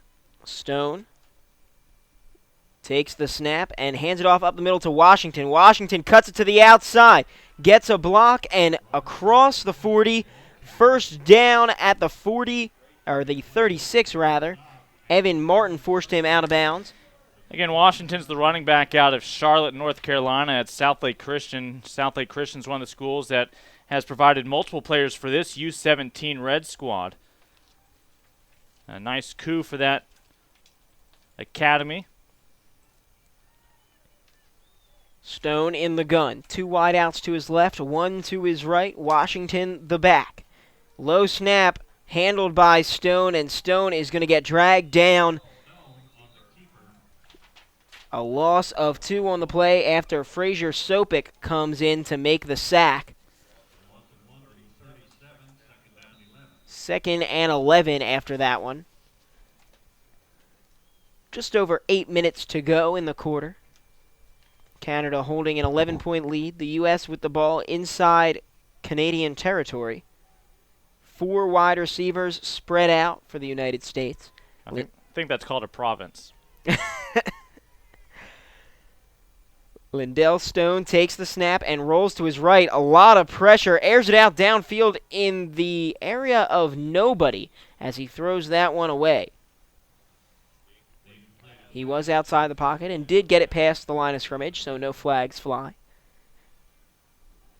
Except, of course, for all the U.S. and Canadian flags flying around UT-Arlington's Maverick Stadium here, as a number of fans have come out to support their countries. Of course, the International Bowl in the past used to feature the national team for USA against a world team, players all over the globe. This year they have focused it on nation versus nation, the 2 top nations historically in IFAF, USA and Canada. Stone airs it out down the sideline. Incomplete, intended target, Ryan Rukowski. But just overthrown out of bounds. Rukowski didn't have a chance at it. Rukowski out of Ashburn, Virginia. He attends Briarwoods. Will this fall be suiting up for his junior year of high school football. But the 6'1" receiver just ran out of room on the near sideline to haul that one in. The U.S. going for it here on 4th and 11. Needless to say, a big, big play for this United States offense as they look to get back into this one down 11. Snap to Stone.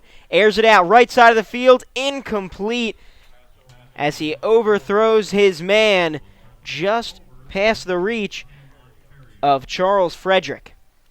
Again, Canada deserves credit. They've been consistent all game long on defense. USA has just not been allowed to push them from one end of the field to the other as Canada will set up with a 2-possession lead now. You're midway through the third quarter at the 37-yard line. Anthony Bontorin back into the game at quarterback, taking over for Nate Hobbs. Bontorin will work from under center. Canada came up with a touchdown on its last possession. Bontorin hands it off to Lyons up the middle, and Nicholson, up the middle, will be brought down after a short gain. Stop made on the play by United States. And if USA is going to clinch this this North American Championship Cup here in this ball game with a comeback win, it's going to have to be the defense continuing to make big plays. They've already answered the call on several occasions. They even thought they had limited Canada to a field goal try that last possession before a fluke, but USA is just going to continue when its defense is out there to have to rely on them to step up and keep them in this ball game. Bontorin hands it off up the middle and close to a first down, Lions, but not quite as Jordan Edwards came up to make the stop. 3rd down and 2. Let's take a look at Jordan Edwards' highlights. Jordan Edwards is a hard hitter, man. He comes up and just mashes people. He attends DeMatha over there in Bowie, Maryland. Also plays some quarterback and running back. I imagine as a running back, he still is a hard hitter. Handoff up the middle to Nicholson. Spins off a first tackler, but no go there as it's 4th down after the stop by Michael Noble. And that's exactly what they needed from this defense from USA. Now, they don't have the ball back just yet. Need to avoid any 5-yard penalties here on 4th and 2. Tarbett will come in to punt for Canada. A very strong leg, to say the least. Punt will be in the wind for the rest of the third quarter for Canada, but Tarbett, for the most part, has been winning these battles with the wind. Chauncey Gardner back deep to return for the United States. Snap to Tarbett. Has plenty of time to get this one off, and it's a spiraling punt that will go out of bounds right around the 20-yard line. Gardner no chance to return it. Inside the 20, so give Tarbett the inside 20 in the stat book. Just barely, though, as the United States will take over at the 19. Yeah, he continues to do his job. He is one of the reasons why this offense for USA really has not had favorable field position, with the exception of the time that an interception set them up in the red zone. Anthony Brown Jr. back into the game at quarterback, trying to lead the USA back in this one. Handoff to Robert Washington, slips a tackler, fights forward for a couple. 2-yard gain. That'll bring up 2nd down after Carter Wilson made the tackle. Yeah, the entire playbook's still open for USA, obviously, with a full quarter left in this ball game and 5 minutes remaining here in the third quarter. 2nd down and 8. Snap to Brown. Brown immediately rolling to his right and incomplete out of the hands of 2 separate wideouts. Grant Ludgar was one of the 2. Yeah, I think it was London Kraft, the second crack at that from Rio Rancho, New Mexico.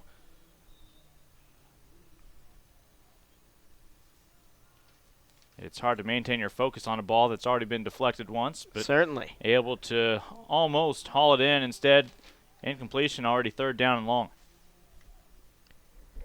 3rd and long. Brown takes the snap. Plenty of time. Steps up and evades some would-be tacklers. Wow, check out the escapability, but he's brought down behind the line of scrimmage. A sack and a loss of 5. It was Travell Thomas Wright to come in and make the stop, and the USA will have to punt this one away. Yeah, Brown had his eyes downfield the entire time, never got distracted, but at the same time he had Robert Washington, an option now to the backfield to his left, running with him, but never was able to get rid of that football.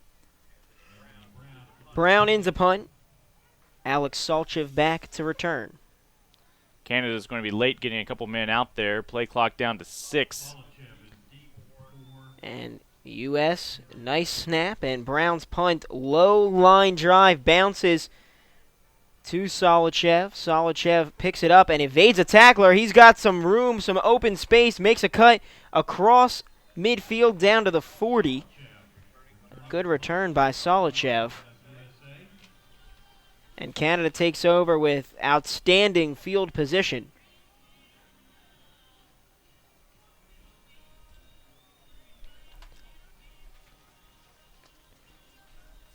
Four minutes to go here in the third quarter.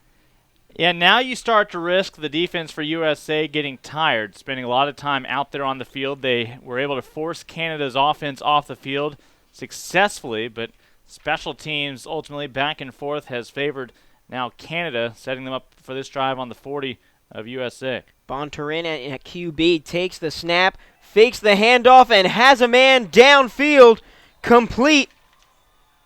Justice Johnson reels it in. So flag down to the 25-yard line, has a lot of individuals on the Canadian bench with their hands in the air.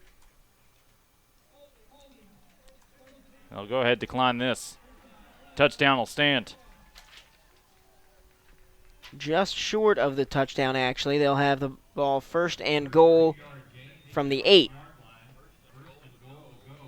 Take this opportunity to remind you that the USA Football Alumni Spotlight is brought to you by Upper Deck Collect, the best. Since 2009, 8 former Team USA players have gone on to play in the NFL, including New York Giants running back David Wilson, among others. Some great, outstanding players.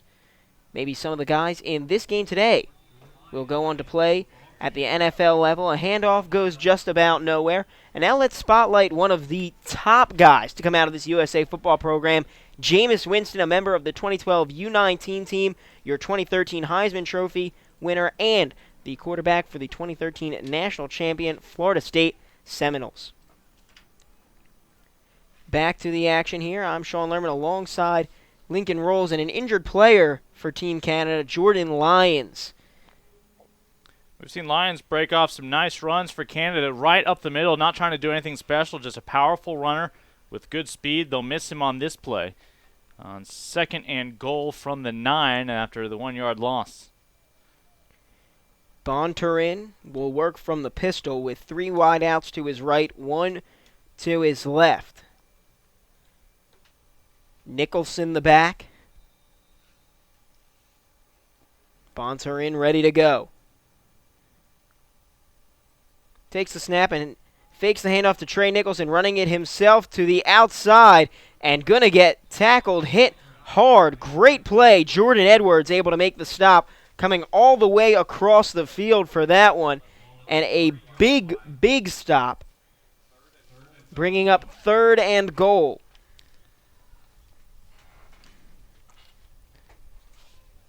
Well, Canada in all likelihood is going to come away with points. They would like to create additional separation heading into the 4th quarter by getting the full 7 here. 3rd and goal from the 4. Bonturin under center. Takes the snap. Hand off up the middle. Will come up shy of the end zone. Trey Nicholson was able to get just about to the 1, but Grant Ludgar was able to stop him.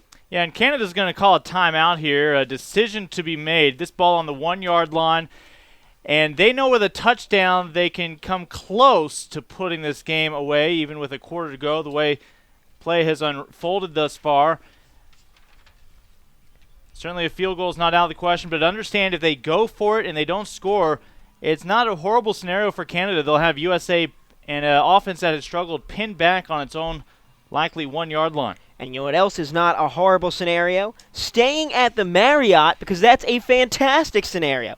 Portions of today's game brought to you by Marriott, the official hotel partner and VIP hospitality sponsor of USA Football. Marriott is the official hotel partner of USA Football and the U.S. national football team. Special thanks to Marriott for their support of USA Football and the national team program. We're staying there, and it is very nice. All the amenities that one could ask for. You know what I love?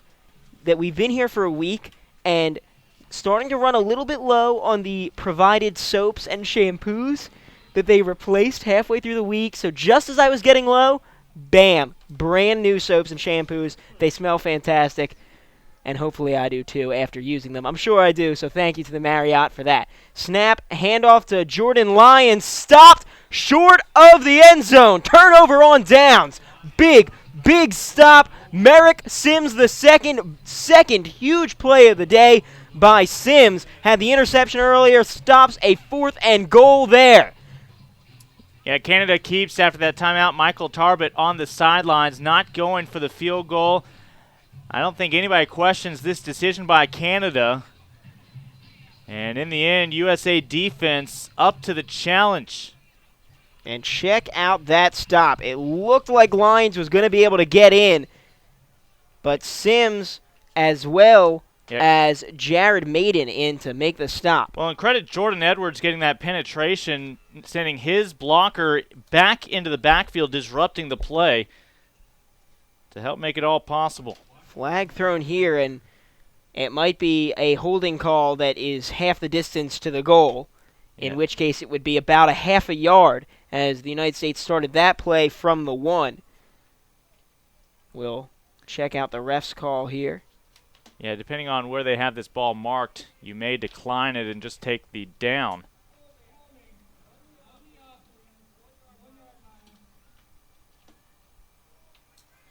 Now, understand, of course, here's a situation you'd rather just have them forfeit the down, give them the yardage. So it'll be 2nd and about 6. Understand if the quarterback had been in the end zone while that holding had occurred, this would be a safety. But United States able to get that ball across the line of scrimmage, pick up some yardage, and has a little bit of breathing room here on 2nd down. But Canada, it's a big statement about their faith in their defense here. Brown, a nice throw and complete for a 1st down to Ryan Rukowski. And that's a really big play in that it gives the USA that breathing room that they were looking for there. It gives them that space now. You don't have to worry about a safety. You can open up the playbook a little bit, although the playbook was obviously pretty open on that one. A really nice throw by Brown. Brown working from the gun for wide receivers. Takes the snap, and it'll be a faked handoff. Brown has it. A couple of nice moves as he picks up 5 on this run. United States starting off great here with this offensive possession despite the early adversity. The question is, can they maintain this against this defense of Canada to move all the way to the opposite end of the field and come away with points for the first time this half? The USA could certainly use those points here, trailing by 11. The offense stymied thus far today. Snap to Brown, who pitches it on the option to Robert Washington. Hit hard a couple of times, but still standing. Somehow picks up 2, and Robert Washington, a stud running back. We have some highlights of him. Let's check him out. Robert Washington with some sweet moves, the ability to get to that 2nd level. As we see there, a big run. Washington takes the handoff there. He can take it up the middle and cut it to the outside. Really good vision, able to see the holes when they're there. And Robert Washington has done a pretty good job today. An injured player down on the field for Team Canada. Again, you were seeing Robert there suited up for Southlake Christian. Probably saw some other U17 players in those videos assisting him down the way. The young man from Charlotte, North Carolina. It's Brandon Whiteman that's down on the field for Canada, but he's able to get up and walk off. Possibly an arm injury is his, maybe hurt his shoulder perhaps, but appears to be all right as he's able to get off without any assistance really. So 3rd and short yardage coming up here for the United States, a battle of the two lines. USA's had some positive plays on this drive, but still pinned back. Brown in the gun, Washington the back. Takes the snap, hands it to Washington, and Washington will not pick up the first down. Yeah, if he needed to, he may have gotten close to 1. And unlike Canada's decision to go for it on 4th down, that's really not a decision the United States will even debate here. They're going to have to kick this football away once they're able to help the injured player. So clock stops with an injured player on the field once again. I believe it might be Washington. It's not Washington, I'm being told by my wonderful spotter, Nick Panisi, who's done an outstanding job all day today. Also thanks to Matt Ferrara, who did some great spotting earlier. Derek Raymond, our camera operator, getting all of the angles that you are enjoying at home. It was Dayton Fairs who was injured on that play. And thanks to Tom Monfiletto, running our media board, and Lincoln Rose. Just talking. Just talking. But doing a fabulous job at it, I might add. Let me ask you, between Nick and Matt as spotters, how would you rank them? 1A and 1B, because they're both awesome. 4th down, they'll go for it. Hand it off on the reverse. Gonna be close to a first down, but no. Yeah, never got back to the line of scrimmage, and act of desperation there for a United States team that has struggled to get anything going offensively with a full quarter to play. Kyrie Cali took that one and just couldn't get past the line of scrimmage. He's a great athlete, but really had nowhere to go. And now the United States defense has come up big a number of times today, but they'll have to come up really big here. And I'm sure they'll be looking for a turnover. And, you know, these are athletes who, during the high school season, just can outrun, outmuscle their opponents. But when you have national teams, and in this case Team Ontario for Canada, it's not going to be just as simple as getting to the edge and knowing you're going to be able to pick up the sure-handed first down. Bontorin in at the quarterback position, takes the snap under center. Handoff left side to Lyons, cuts it upfield, nowhere to go. Stop made on the play, Taylor Rapp. Haven't heard his name in a while. He did a lot in the first half. This is the first time we've heard of him in the second half. Remember, Canada opted not to kick a field goal, instead to go for it on 4th and goal from the 1 on their last drive. And, well, the United States cannot make them pay for that decision, as Canada winds up getting this ball right back just outside the red zone. Trey Nicholson shaken up on the play. But, again, he appears to be all right.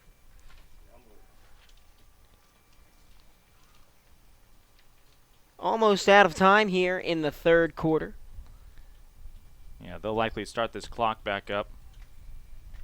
They'll add a few seconds. Should be 9 on the clock. It's going to get down to zeros here, as once the injured player is able to get off the field, clock runs down. They'll put 12 minutes on it.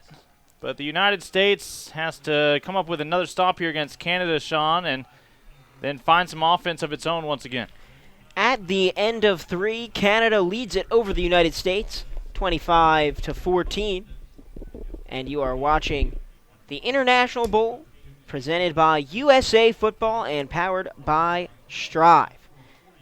Today's game brought to you by St. Vincent Sports Performance, defining sports performance. And Stubbs, wait for it, legendary barbecue sauce made right with all-natural gluten-free ingredients, and the Marriott, the official hotel partner of USA Football. The USA going to have to really bear down defensively here, as they'll need to cause a turnover, or I'm sure at the very least they'll be looking to hold Canada to a field goal if they are to give up a touchdown here, if Canada can punch this one in, this could be the end of the day for the United States.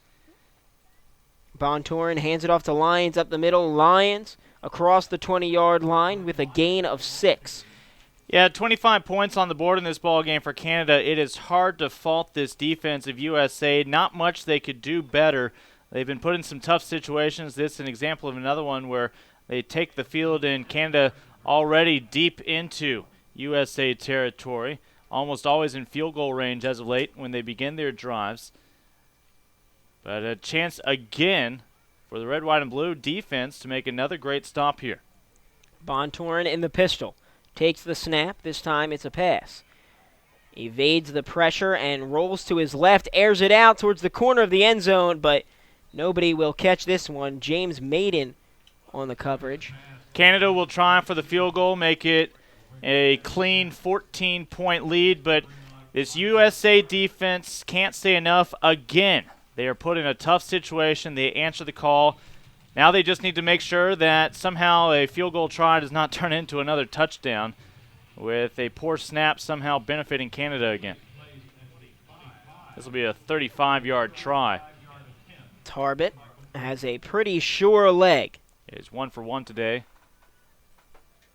It's a good snap, a good hold, and it has the distance. It's good. The USA defense did its job there, Lincoln. Yeah, and in the end, again, it's just a 14-point ball game.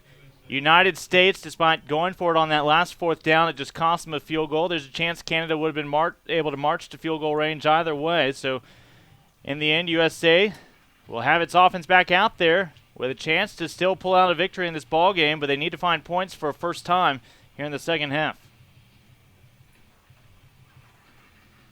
USA's offense will certainly have to get things going here as they've struggled a bit in each facet offensively.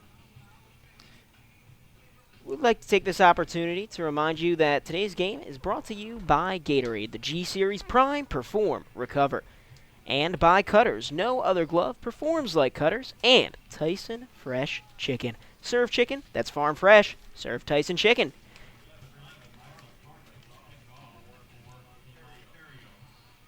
Jared Maiden back deep to return on the near side of the field. Will Eason on the far side of the field for the United States.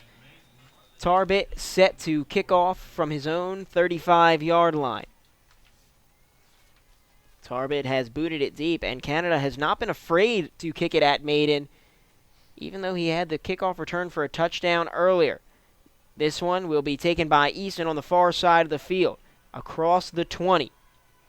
Evades a tackler, now across the 30, and that's where he'll be taken down.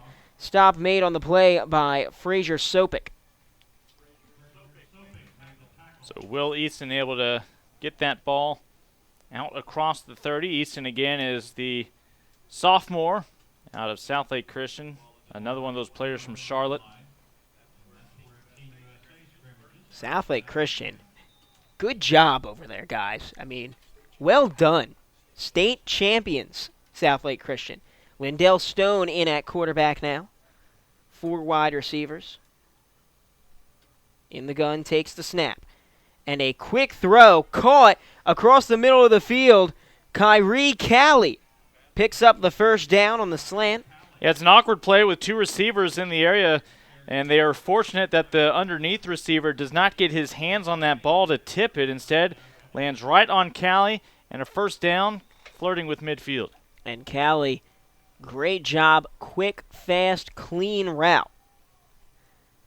Stone takes the snap, and wow, is he hit hard. Nobody stopped Zeandre Regis, who just came unmolested up the middle. Yeah, we've mentioned how well USA's defense has played. Canada certainly a lot to be proud of in their performance today. They've only allowed the 1 offensive touchdown, and that's when they were pinned back inside their own red zone. Michael St. Louis in as the running back now. Lindell Stone remains the quarterback, takes the snap. Bubble screen, and dropped. They might call that a fumble. Incomplete pass is the ruling here, as multiple officials waving it off. No football move being made after that ball. At the very least, just a split second was secured. Charles Frederick, the intended target on the play. Just about 10 minutes to go in this ball game. The United States just trailing by a pair of touchdowns, but they face a third and long situation here. Snap to Stone. Good protection. Rolling out to his left, has a lot of time. Looking deep down the field, has a man. It's Kyrie Cali. Does he haul it in? He does! Coming up big on third and forever. Kyrie Cali hauls in the pass from Lindell Stone. Yeah, after a while, when you see your quarterback scrambling to extend a play, you have to break your route and run downfield trying to find open space, and Cali does exactly that, giving his quarterback a target to hit. First down for USA. Stone takes the snap. Good protection once again, but the play blown dead. No flags, it seems. Flag over on the 33-yard line from the lines judge on the near side. It is a false start on USA. And these are the little things. Right after a big play, all of a sudden you give yourself a 1st and 15. And here is that big play. Check out the escapability as Stone buys himself some extra time, throws it in between about 4 defenders of Canada, and Kyrie Cali comes up with the catch. 9:35 to go. Stone takes the snap and goes once again to Kyrie Cali, who slips a couple of tacklers and picks up the first down. Suddenly this USA offense churning on that Stone to Cali connection inside the red zone. Yeah, Lindell Stone has looked confident and shown off the strength of that arm. Really has looked impressive on these past couple of plays in crunch time, and each time Cali has won him over. So an equipment malfunction as Kyrie Cali comes off the field. His shoe came off. Again, Lindell Stone has grown up just east of here in Southlake, a powerful high school football program in that area of Carroll High School. Stone airs it out towards the end zone. Touchdown, Ryan Rutkowski, and the USA is not back into it. Wave this one off. Yeah, that ball incomplete. Just want to mention Stone, while you've got the powerhouse Carroll High School in the area, plays for Woodbury Forest. Almost with a touchdown pass there, but not caught, as you'll have a chance here in a moment to see. Checking out the replay here. A great throw. And Rutkowski goes up to get it, but how about the coverage by Travell Thomas Wright? Yeah, field judge right on top of it, sees that ball hit the blue turf. Stone in the corner, no good. Intended target that time was Charles Frederick, who laid out but couldn't come up with it. Would have been hard to keep a foot in bounds even if he did. It's going to bring up 3rd and 10. In all likelihood, the United States at this point has 2 plays to pick up the first down. Field goal is likely not on the table for the United States here, down by 2 touchdowns with less than 9 minutes to play. Stone in the gun. Takes the snap and faces some pressure, steps up in the pocket and has a man complete to Robert Washington, was able to get a foot in bounds and another set of downs. 1st and goal from the 6. I think Lindell Stone's your quarterback for the rest of this ball game, the way he's playing for the United States. A lot of pressure, but just enough space to work with. And he's done a good job of stepping into the correct spot to avoid the pressure. Stone takes the snap, rolling to his left, looking to the back of the end zone, and it's going to be caught. Ryan Rutkowski got it this time. The 6'1" target found space on the back line, and United States now an extra point away from make this a 7-point deficit. Max Allen in to attempt the extra point out of the hold of Anthony Brown Jr. Good snap, good hold, good kick.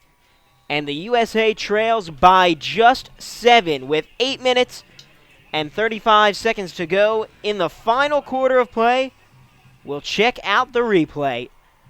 Lindell Stone took that snap, rolled out to his left, and with his hands up in the back of the end zone, Rutkowski knew he was going to be able to go up and get it. He did just that, and no matter what level you're playing at, whether it's 1 foot that you have to get in or 2, Rutkowski brought it down, got the feet in, scored the touchdown, and we have ourselves a ball game. 8.5 remaining in this fourth quarter.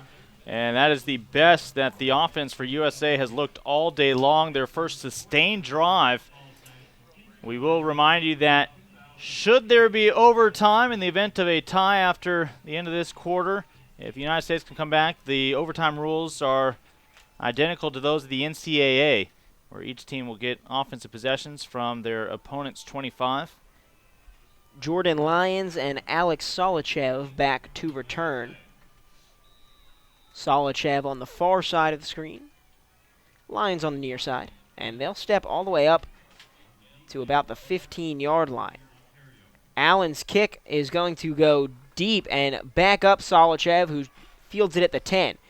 Room up the middle of the field, but a couple of tacklers for USA, including Luke Hudson, able to bring him down. So not only does USA put points on the board, but now their defense has a little bit more of a field to work with, as Canada on their own 33-yard line, and this is probably a defense for USA who's a little bit more excited to be back out there on the field, a chance to make a stop and give their offense an opportunity to tie this one up. And now a chance to make a stop in which you don't give up any points, which I'm sure they're excited about.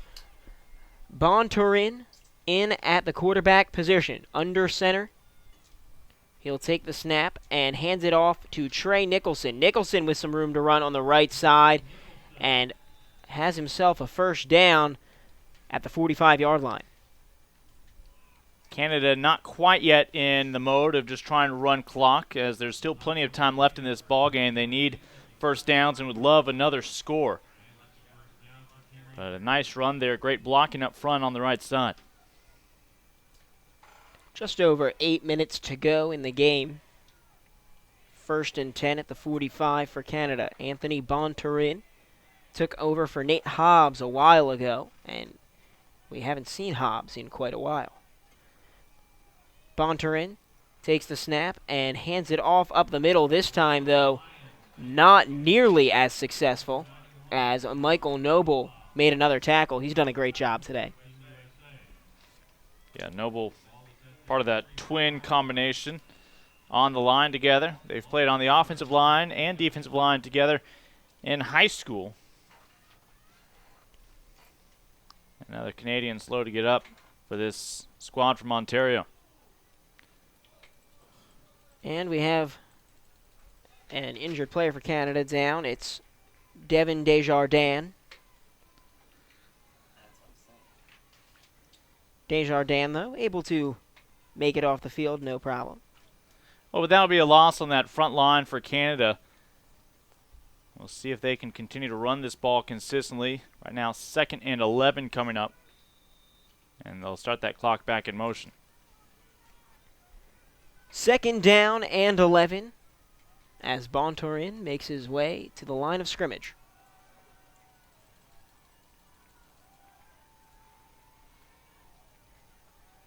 Man in motion.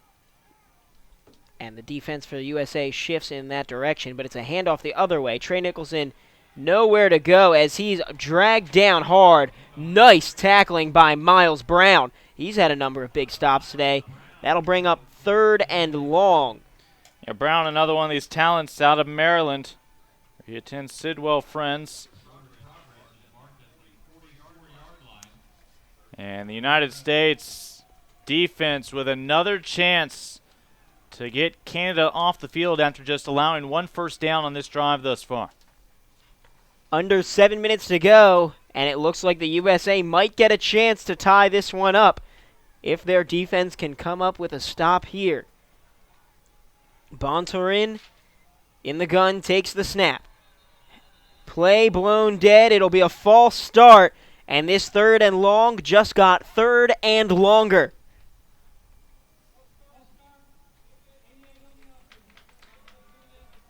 And that's one of those not on the line, but on a receiver. Jake Williams. Yeah, you hate to see those. Receiver just needs to keep the eye on the football. Doesn't need to go anywhere until that ball is snapped.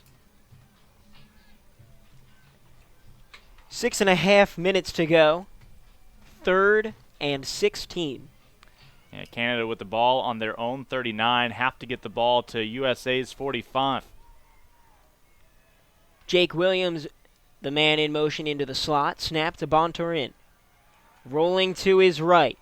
Feeling the pressure. He's going to take off, but he will not get the first down, not even back to the original line of scrimmage, as Andrew Glover provided the pressure, and Canada will have to punt it away. Yeah, Canada needed 16. They got 3, probably wishing their quarterback had fired it downfield and given a receiver a chance to make a play.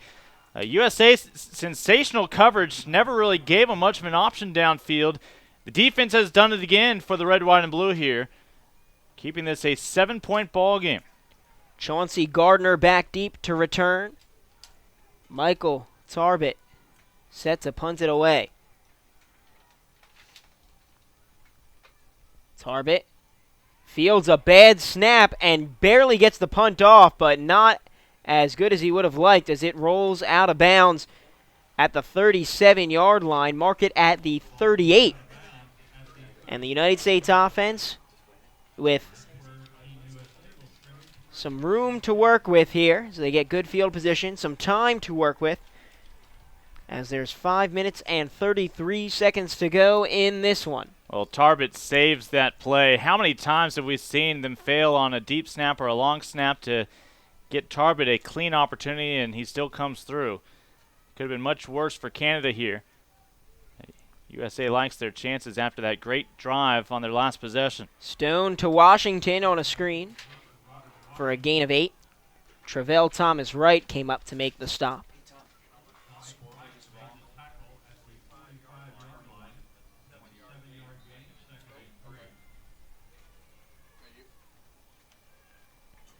(28-21) your score. Lindell Stone. It's not your typical 28-21 ball game. It's not simply a matter of 4 touchdowns for Canada. A couple of field goals, a fluke 2-point conversion, one of their touchdowns on a failed field goal attempt after a poor snap. Chase LaCroix in at running back. Lindell Stone throws off his back foot, and it's a first down complete to Charles Frederick. I mentioned I thought there was a good chance we would see Lindell Stone back out here for this drive as well. This is the best this offense has looked just in time for USA in this ball game.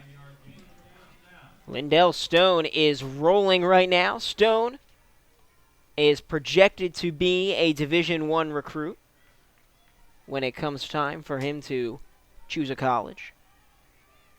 Late to get a man on for the United States. 5 seconds to get this play off, but they'll be able to do so, it appears. 2 seconds on the play clock when they snap it and hand it to Robert Washington. And a bit of scrambling before the play, and just a 1-yard gain as Frazier Sopik came up to make the stop. United States had 3 timeouts remaining, and it's a debate whether you'd rather go ahead and just take a timeout and make sure you get a play like that off and execute properly. But it was just first down, so 2nd and 9 coming up. Still all 3 timeouts remaining with inside 4 minutes to play. And Robert Washington injured on the play. Seems like maybe a cramp, perhaps a hamstring or a quad. But he's down in the middle of the field.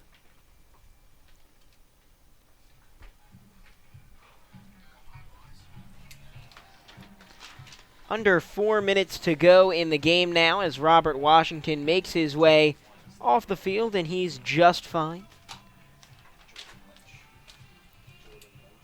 Lindell Stone takes the opportunity to get the call from his coach.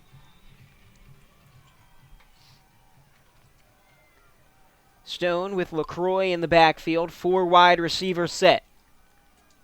He takes the snap. He's looking towards Callie on the left, and some miscommunication. If Callie had cut out in the direction of the ball, he would have been open, and if Lindell Stone had thrown it to where Callie was running, he would have been open. As it stands, though, an incomplete pass, 3rd and 9. I think there's a decent chance the United States, if they don't pick it up here, of course, would punt this football away to try to pin Canada back and trust their defense to make a stop. USA still has all 3 timeouts remaining. They'll try to make it a moot point right here and pick up the 9 yards needed. They've been pretty good on third down today. Stone takes the snap and rolls to his left. He's been good rolling to that direction, and he's going to get dragged down, but the U.S. coaching staff wants a horse collar tackle.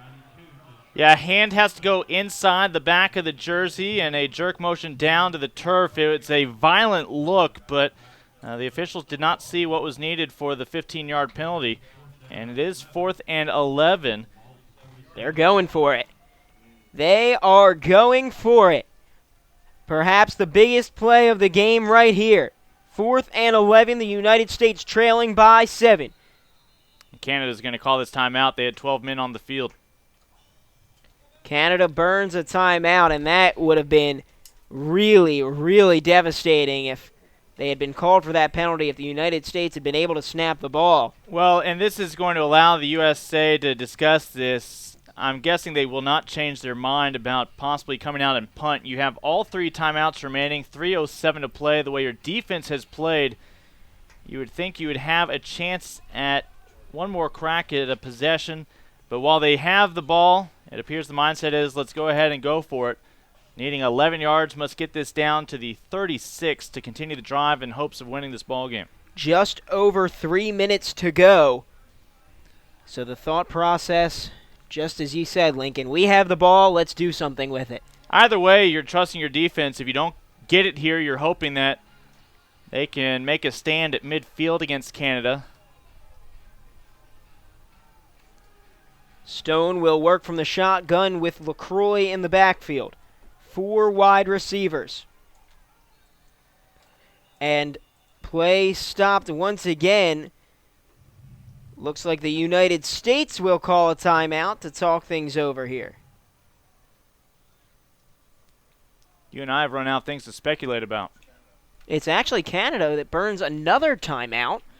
So Canada uses back-to-back timeouts. Now at the NFL level, of course, that would be a delay of game, as never a play occurring between those 2 timeouts. Well, Lincoln, at any level, it's a delay of game. But at the NFL level, it would have been a delay of game penalty. Correct. They slow things down here. They want to make sure that they have the right personnel on the field. They want to make sure that they have the exact right coverage for what it is that the U.S. comes out in. And here comes the U.S.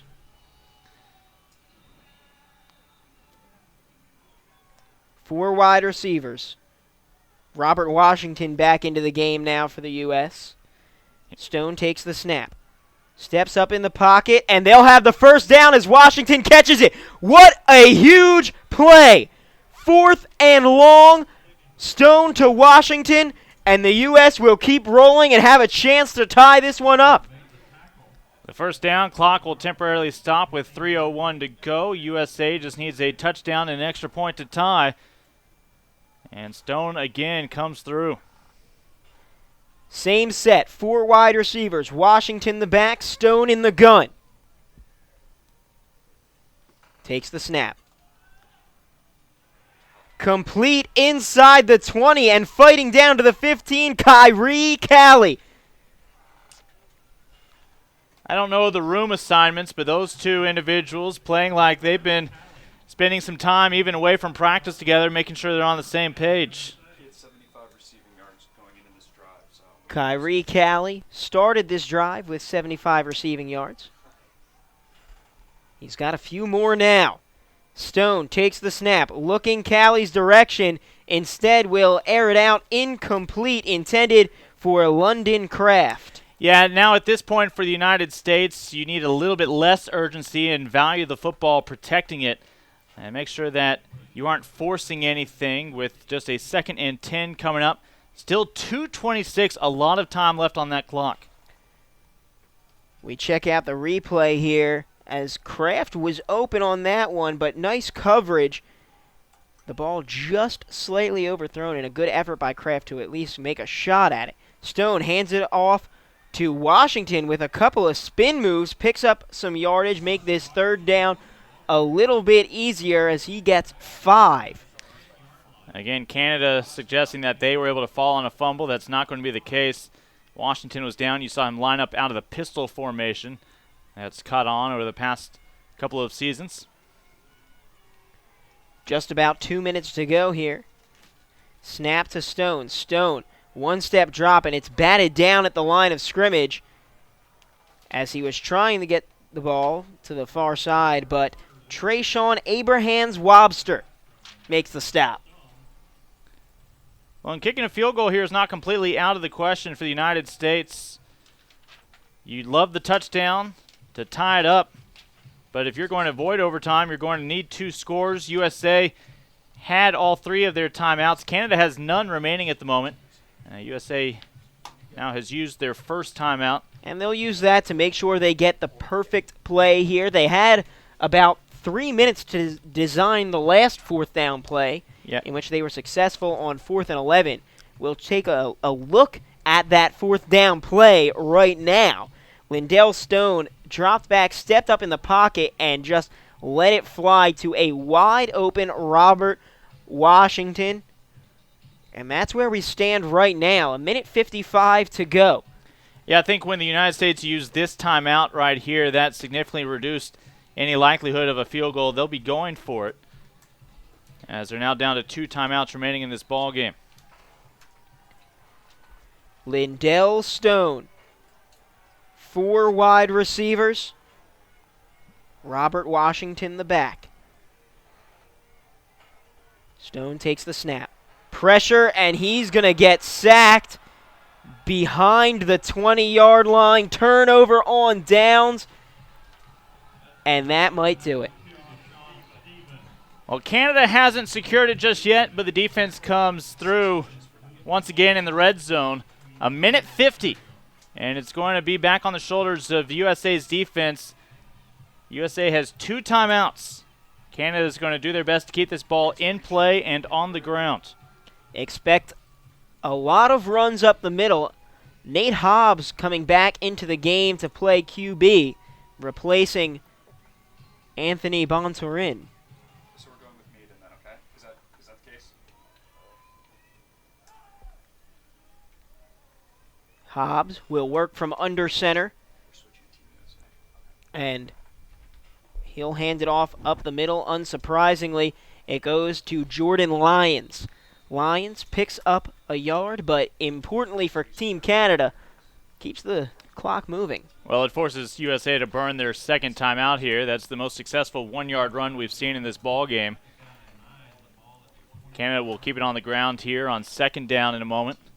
Some notable USA football alumni have passed through the program. Jameis Winston, of course, Florida State University quarterback Todd Gurley of the University of Georgia, Kevin Hogan, and Ty Montgomery of Stanford University.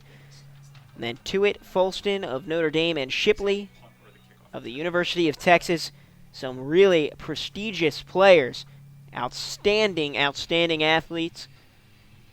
And potentially we could show that exact same graphic in about 4 years, 5 years, with the names of some of these young fellas. Again, Canada will look to keep it simple. Just protect that football. USA defenders are going to try to strip it out.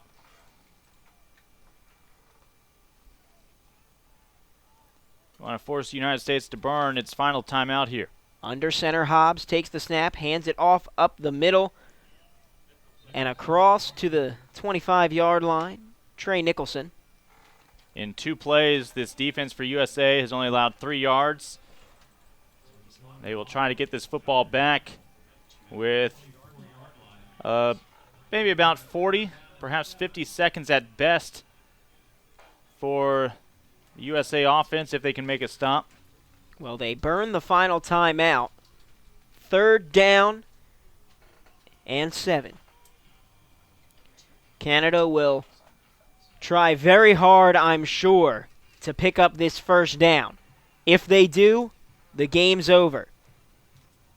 If they don't, USA could get another chance. Neither team with any timeouts.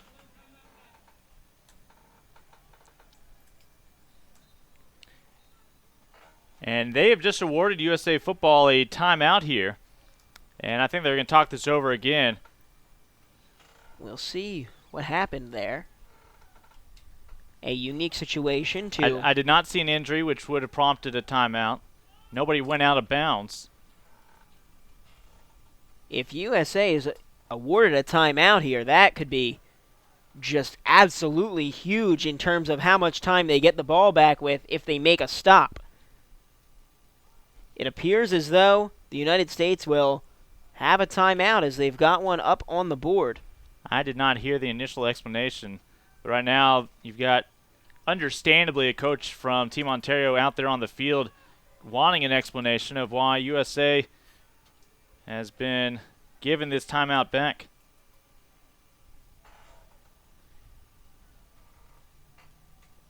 It looks like the refs will not be persuaded.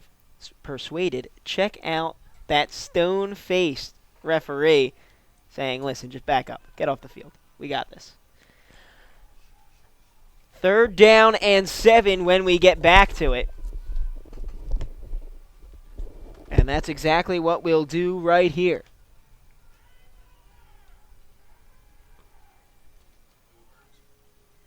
A minute 39 to go. And a lot of booing by the Canadian team. It's fans. Wow.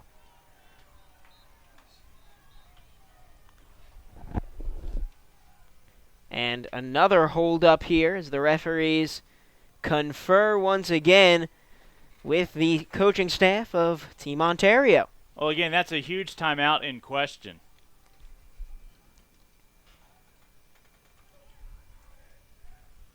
In the meantime, the clock at the stadium has run off about 11 seconds. It was at 1:39, which should be the correct time, but reads 1:28 at the time being, and it will now continue to run down. Team Canada facing a 3rd and 7. The United States keep their timeout. 10 seconds on the play clock, and they'll use every last bit of that.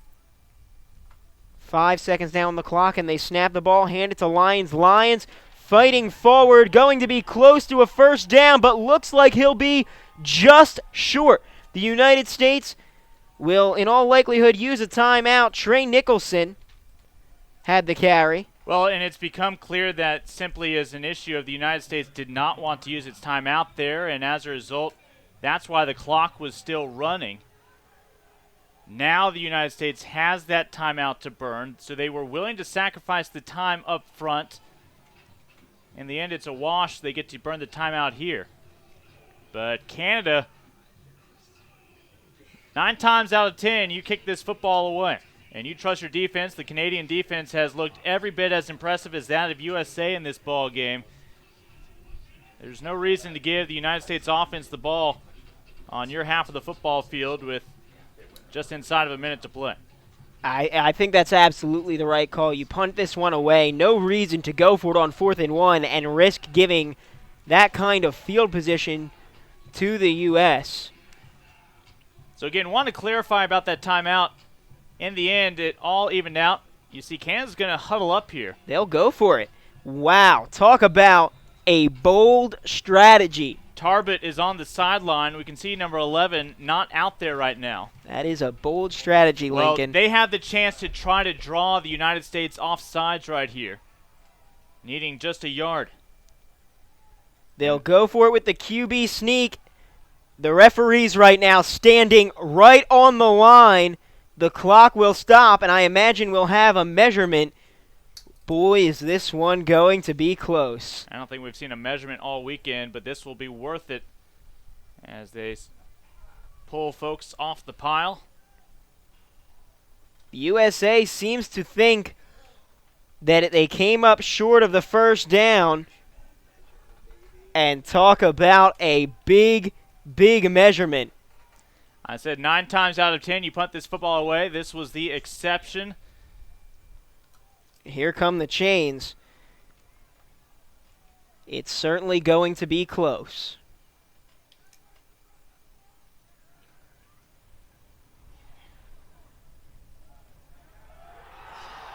They have the 1st down. And Canada will go on to win this matchup against the U17 program for the United States. It's just a matter of taking a couple knees. That's what we have in the web broadcast. The final score will, in all likelihood, be 28-21 after Canada kneels it down a couple of times. Certainly no lack of drama at the end of this one, though. Canada what a game. Remains in the hunt for a share of this weekend's North American Championship Cup. Now having won 2 of the first 5 matchups, it'll come out down to tonight's U18 game. They'll just need to take one knee as they do so there. The clock continues to run, and that will do it. Team Canada defeats Team USA 28-21. Stick around as we'll have the presentations of the Player of the Game awards coming up in just moments, and certainly a lot of worthy candidates for both squads in this one. We'll take a quick break and be right back after this. You're watching the International Bowl presented by USA Football. For me, I always had to do things the right way. I could never get away with doing things just so-so or almost all the way. I had to do everything perfectly. You see me, I'm not a big guy. I'm only about this tall. You know, I probably should have never made it to the NFL. Everyone always looks at me and says, "You played in the NFL?" I say, "Yeah, I know I'm small, but I have a big heart." And I've always heard that, but one thing I know that helps me is doing things the right way. Proper technique, proper study habits. I didn't always have the physical gifts, but the controllables, the things that I could control with film study, with technique, perfect form, perfect tackling, that's what gave me an edge, because I was willing to do everything completely and fully the right way when others maybe just started to slide by. That was my equalizer. That's what allowed me a chance and an opportunity to play the game.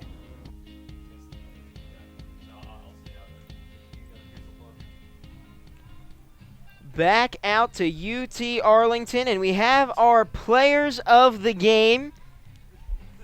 For the United States, Jared Maiden will bring home the hardware, 132 kickoff return yards, the kickoff return touchdown, a pair of tackles.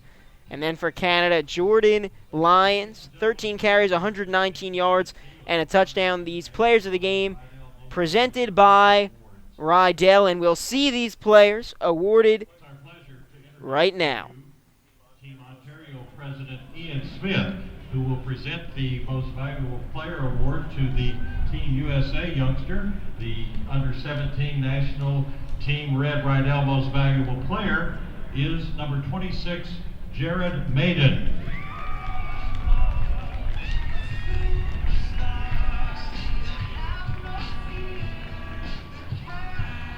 Maiden played an outstanding game, as we showed. He had a really good game as a kickoff returner. And USA Football Director Garrett Shea, who is just a fantastic person all around. We've been dealing with him quite a bit all season. Will present the hardware to Jordan Lyons of Team Canada, as Lyons receives the hardware as well. A great game by him. A great game played by both teams. Thank you so much to everybody who helped out with the broadcast today. Thank you to Matt Ferrara and Nick Panisi, who split time spotting for me here today. Derek Raymond, who controlled the cameras, replays, did it all. The man, the myth, the legend. Thank you to Tom Monfiletto, who controlled our media board this afternoon. And, of course, thank you to Garrett Shea and to today's color commentator, Lincoln Rose, who provided the color, the exciting stuff, the good stuff in this afternoon's broadcast. For everybody, thank you very much. I'm Sean Lerman. Stick around, because in just about 25 minutes, we'll bring you the U18 game between the USA and Canada.